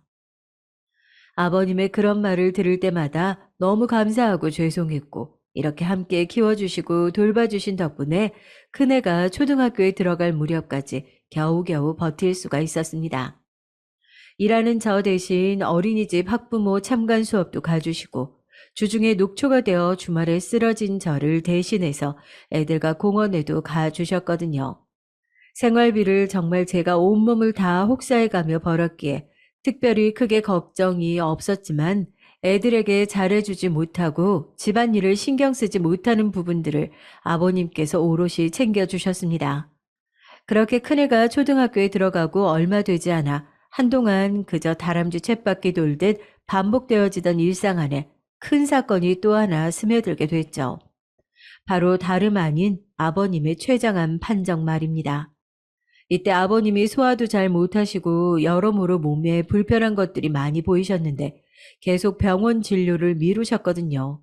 자꾸 별일 없을 거다 하고 미루시는 것을 어느 순간부터 스스로도 불편함을 직감하시는 것 같아 억지로 모시고 갔어요.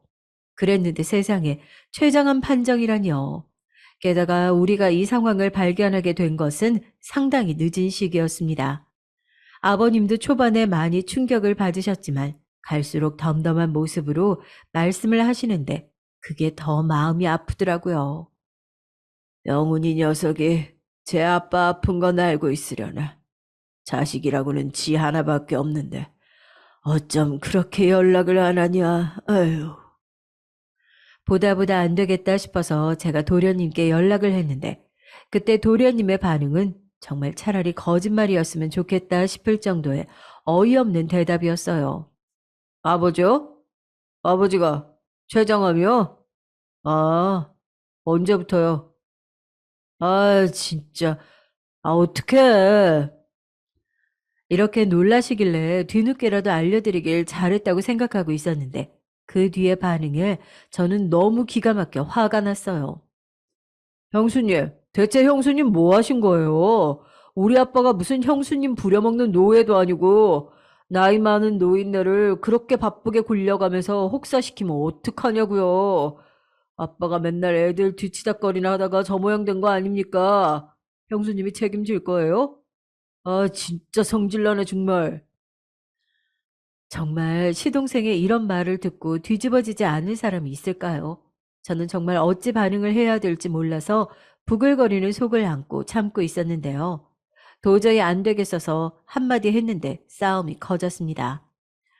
도련님, 어쩜 말씀을 그렇게 하세요? 도련님이야말로 아버님이 저희와 지내는 수년 내내 집에 들리신 적이라도 있으세요? 아버님 생신이며 명절이며 이런 것들을 다 어찌하셨어요? 이것도 아버님께서 알려드리라고 해서 제가 전화드린 거예요. 안부와 전화는커녕 차단까지 해두셨다면서요. 어떻게 그러실 수가 있어요?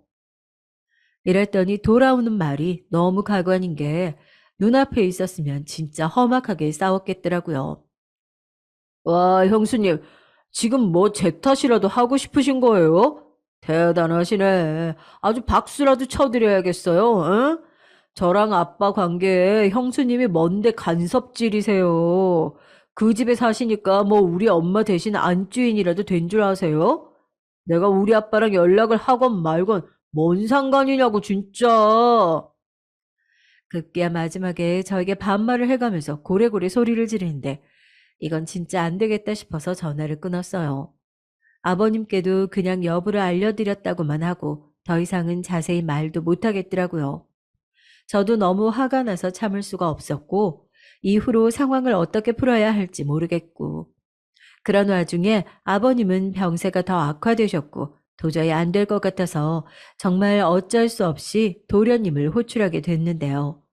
온갖 죽을 상 인상을 쓰면서 찾아왔더군요. 그렇게 모여있는 우리를 두고 아버님은 우리에게 나중에 불편한 얼굴로 말씀을 하셨는데 이 얘기가 나중에 아버님 임종 후 큰 싸움으로 벌어질 줄 전 상상도 못했습니다. 영훈이 왔구나. 애비가 지금 이래서 그래. 잠깐만. 이러시면서 힘들게 숨을 고르며 말씀하셨어요.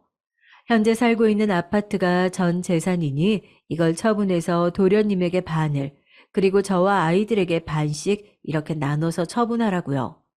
이 말씀을 하고 계시는 와중에도 도련님은 표정이 좋지 않았습니다.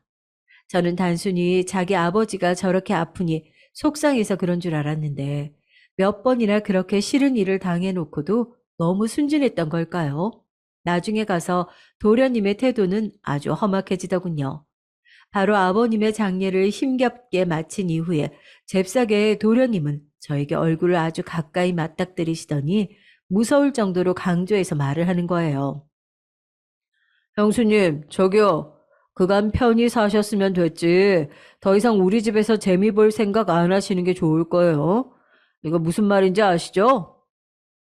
이때 저는 무섭기도 했지만 무슨 말인지 잘 못 알아들었고 가뜩이나 상황도 복잡하고 심란한데 왜 이러나 싶었어요. 도련님은 정말 이상한 게 이런 상황을 눈치챈 친정엄마가 오셔서 왜 그러냐는데도 자기 할 말만 하더라고요. 뭘 모른 척하고 계세요. 우리 아빠 아파트 말이에요. 여지껏 형에게 기대서 몇 년을 살았으면 됐지. 설마 진짜 아빠 말대로 그거 판 거 반반 나눠 가지려는 건 아니죠? 솔직히 예의상 제가 조카들 생각해서 몇백 챙겨드리긴 할 건데요. 진짜 반반 같은 얘기는 꿈도 꾸지 마세요. 네? 이때 정말 목 뒤쪽부터 소름이 쫙 오르는 게 느껴지더라고요. 이때 완전히 눈이 뒤집어져서는 넋이 나간 사람 마냥 저렇게 중얼거리는데 정말 아예 모르는 그 어떤 타인보다도 무섭게 느껴졌습니다. 엄마는 본인이 옆에 있는데도 이런 식으로 말하는 도련님을 보며 얼른 그 집에서 나오라고 성하셨고요. 내가 그동안 사돈 어른 은혜에 감사하며 지내긴 했다만 네 시동생은 대체 아니 죽은 형이 살고 있는 집에 그것도 본인 아버지가 불러서 간 걸 갖고 저렇게 서슬이 퍼렇게 저런 막말을 해야 되냐? 됐다. 그냥 집으로 들어와. 아유 코딱지만한 집이지만 그렇다고 너가 저렇게 끌려다니고 욕먹는 걸 덤볼 수가 없어. 결국 우리는 쫓겨나듯 짐을 정리해서 나왔고 나오는 날조차도 도련님은 집에 들어와서 감시를 하고 있지 뭐예요. 이후로 집을 팔았는지 안 팔았는지도 솔직히 모르겠어요. 우리는 그 후로 완전히 도련님과의 연락을 끊었거든요. 사실 아버님이 도련님과 저를 나란히 부르기 며칠 전에 긴밀하게 남기셨던 말씀이 있었습니다.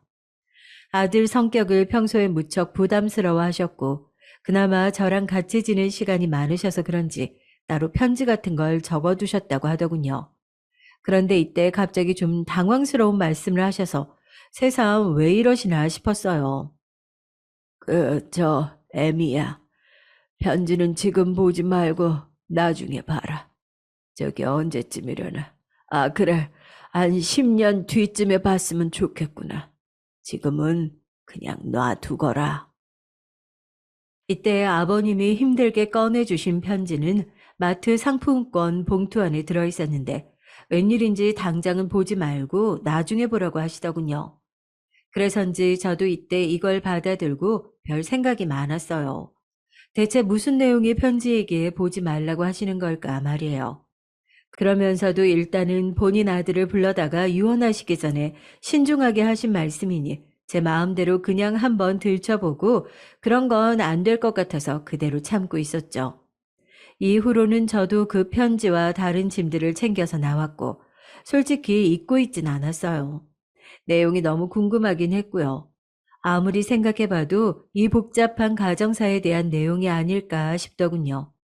엄마에게도 한 번쯤 상의를 했더니 엄마 역시 저랑 비슷하게 생각하시는 것 같았어요. 재산이야 아들이랑 며느리 있는 곳에서 이미 결정을 하셨고 내가 볼 땐 네 시아버님이 뭔가 가정사 비밀이라도 갖고 계신 게 아닐까 싶다. 아유 그날 장례 때 내가 네 시동생 제대로 봤는데 정말 치가 떨리더라. 너는 왜 그간 말을 안 했어? 웬만한 시누이들도 그만큼 시누짓은 안 하겠다. 어쨌든 자기 죽은 형 부인한테 얼굴을 그렇게 막 떼가면서 어른인 내가 뒤에 있는데도 마다 않고 무섭게 말을 해야 되는 거냐? 김서방 생각하면 이런 말 해서는 안 되지만 진짜 말종 같더라. 심지어 김서방이랑 얼굴도 별로 안 닮은 것 같고 내가 볼 땐 뭔가가 있는 것 같아. 저도 처음엔 희끄무레하게 하고 있던 생각이었지만 엄마가 막상 이렇게까지 거의 확신하고 있는 쪽으로 밀어붙이고 계시니까 진짜 그런가 싶기도 하더군요. 근데 이때 저는 정말 진심으로 지쳐 있었기에 사실 가정사니 뭐니 아버님의 편지 내용에 대해 크게 궁금함이 느껴지진 않았어요. 연달아 한 집안의 장례만 3번을 치렀는데 그게 10년 안팎으로 일어난 일이다 보니 진짜 진이 빠지고 피로하게 느껴지더라고요. 당장 내 앞에 있는 아들 녀석 둘을 챙기는 것도 힘들어 죽겠는데 말이죠.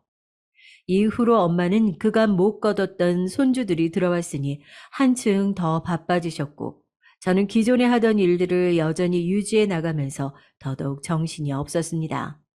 게다가 한 번은 집에 불이 난 적이 있었어요. 그나마 불행 중에 다행이라면 다행이라고 할 수 있을까요? 그때 애들만 둘이 있는 줄 알고 저는 기겁을 해서 뛰어갔는데 그때 엄마도 계셨던 거예요. 당시 같은 동네 애기 엄마가 저에게 전화를 해줘서 알게 됐고요. 도윤이 엄마, 얼른 가봐. 친정엄마 집에 계시나? 아무튼 내가 볼 때 자기네 집이 아니라 그 앞집에서 불이 크게 난 것 같아.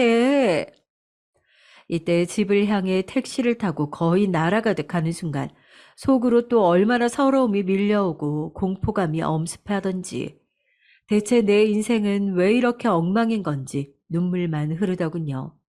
이 정도로 굴곡이 심한 삶이라면 인간적으로 어느 순간 정도는 숨쉴 틈을 줘야 하는 거 아닐까요? 온 눈물 콧물을 쏟으며 달려갔더니 그나마 다행히게도 모든 상황은 다 정리가 됐고 엄마가 애들을 챙겨서 밖에 나와 계셨어요. 애들이 머리가 아프다고 울어대기도 하고 집이 무섭다고 하는 바람에 그걸 달래느라 한 2, 3일 정도 근처 아주 작은 관광호텔 신세를 지기도 했었고요. 아무튼 이렇게 어쩔 수 없는 사고 외에는 그럼에도 불구하고 다시 생각해보자면 큰일은 또 없었던 것 같아요. 적어도 아이들이 제 속을 썩인다든지 뭐 누구를 때렸다거나 맞고 온다거나 하는 사고는 치지 않고 살아왔던 것 같네요. 엄마가 아무래도 옆에 끼고 애들을 보고 계시기도 했고 저는 이 집에 완전히 가장이 되다 보니 이후론 꽤 엄격하게 키워왔거든요. 그러다가 그 집도 계약 기간이 다 되어서 다른 집으로 이사를 가고 그때 한번 아버님 편지 생각이 문득 나더군요. 근데 사실 제가 굳이 일부러 어떤 신념을 갖고 10년을 다 채워서 그때 읽어본 건 아니고 제 삶 자체가 정말 정신이 없고 하루하루 잠잘 시간도 모자랐기에 딱히 별 생각을 안 하고 있었어요. 그리고 가끔 편지가 떠오를 때에도 거기에 무슨 내용일까 하는 물음표가 생겨도 그닥 진전이 없었거든요. 저에게 정말 잘해주셨던 아버님, 그리고 갈수록 기억이 옅어지는 나의 사랑했던 유일한 남편인 그 사람을 생각하면 울컥함이 있었는데요. 그건 못지않게 막판에 도련님으로부터 그런 일을 당하고 잠깐의 공포감을 느꼈던 걸 생각하니 그동안은 이 집안 기억을 좀 접어두고 싶었어요. 그리고 그처럼 가파르게 시간을 달려가던 와중에 어느새 애들이 그렇게 컸는지 모르겠어요. 정말 후회가 막급할 정도로 너무 생활에 치중하고 입에 풀칠을 생각하다 보니 애들 크는 걸 맨날 같이 있으면서도 잘 못 봤더라고요. 그러다 큰아들 도윤이가 곧 있으면 대학에 들어갈 상황이었기에 시기에 맞춰 나름 고3 엄마답게 여러 가지 준비를 하고 있었답니다. 그 좁은 집에서 방을 하나 비워주고 싶은 마음에 좁디 좁은 베란다 쪽으로 짐을 비우려고 여러 가지를 정리하고 있었어요. 근데 문득 그때 시기를 살짝 넘겨버린 채로 그 자리에 있는 아버님의 편지를 보게 된 거죠. 너무 오랜만에 본 거라 저도 살짝 기억이 애매했고 저게 무슨 상품권이었나 싶더군요. 그런 생각으로 봉투를 열어보니 종이 한 장이 두세 번 접혀 들어있었고 그걸 펼쳐보는 순간 아, 이게 아버님 편지였구나 싶었어요.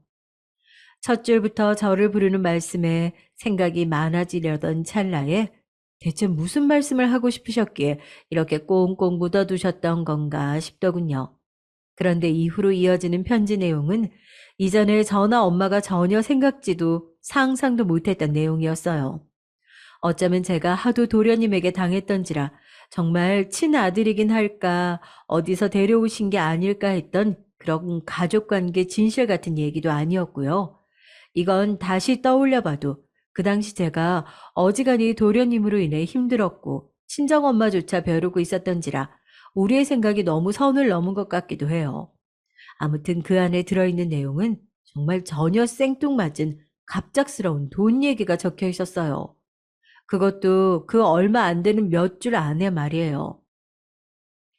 애미야, 도윤이와 명윤이 낳고 키우느라 고생이 많았구나. 할애비가 돼서 어떻게든 손주들 대학 갈 때 도움을 주고 싶었다. 영훈이를 생각하니 너에게 참 부끄러운 얘기지만 신뢰가 가지 않는구나.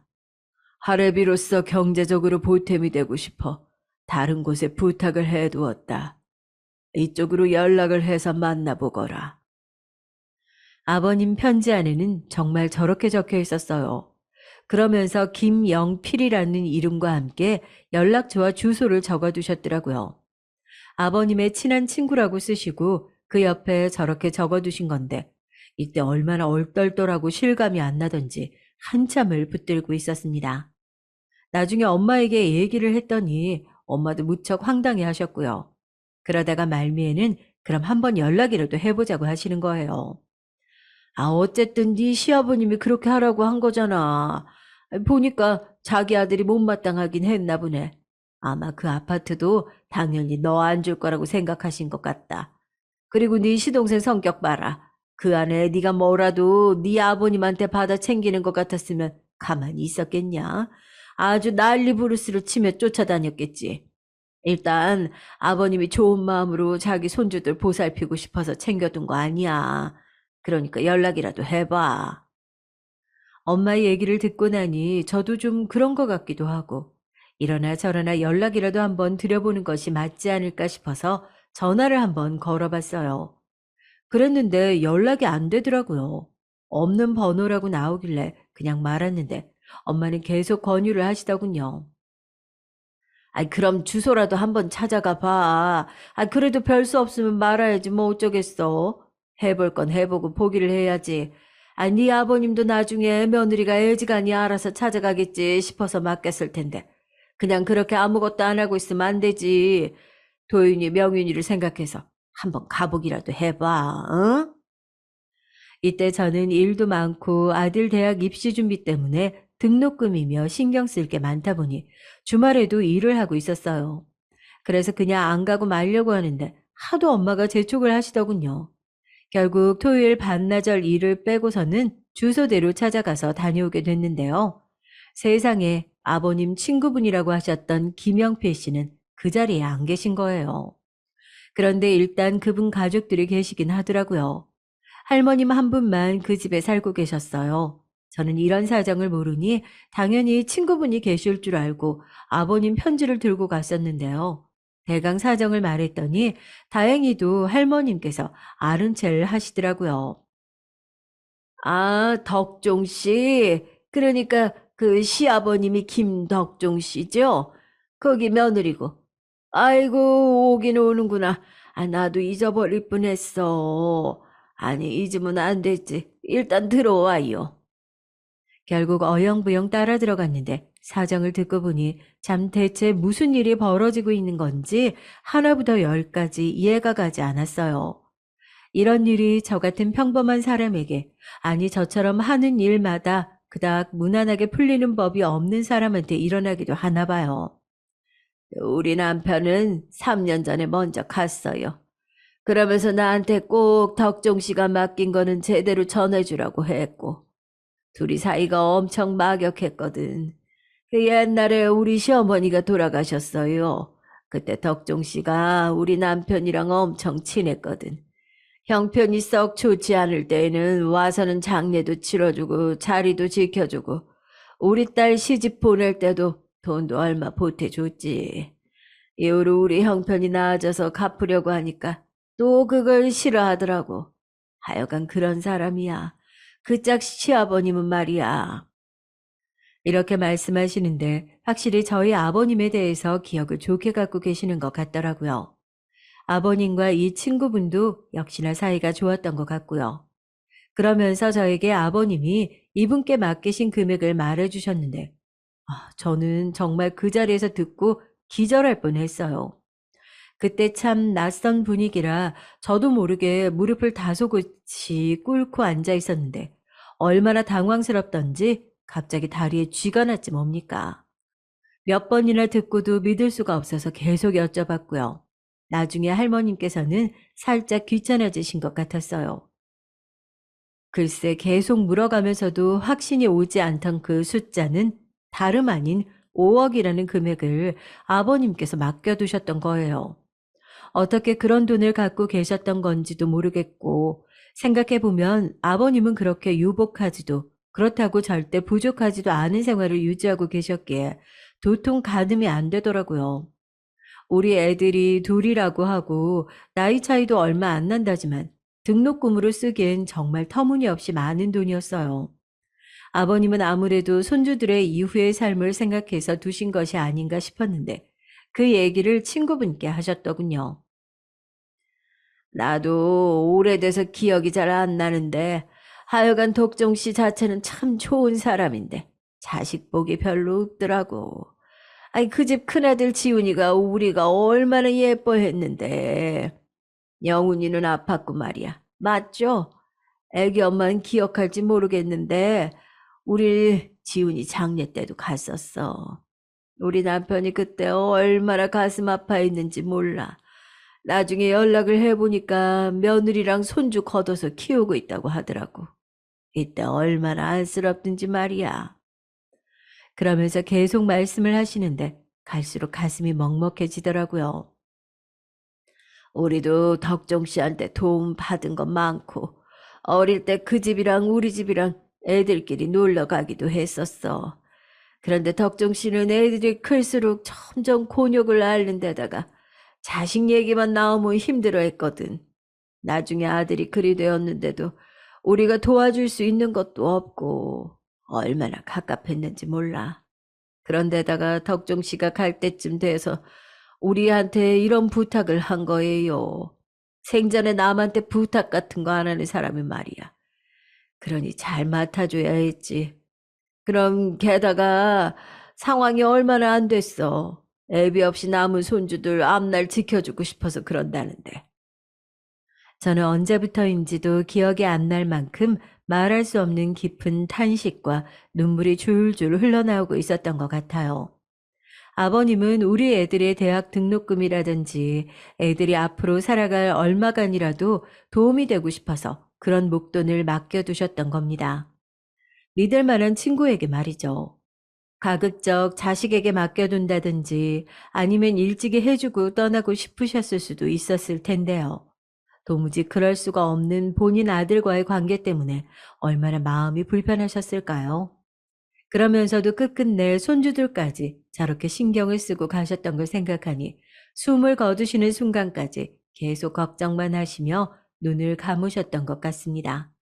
저도 애들을 키워내면서 별일을 다 겪다 보니 밖에서 무슨 일만 있어도 일하는 중 애들과 관련된 연락만 받아도 가슴이 덜컹거리는 시간들을 경험해 왔어요.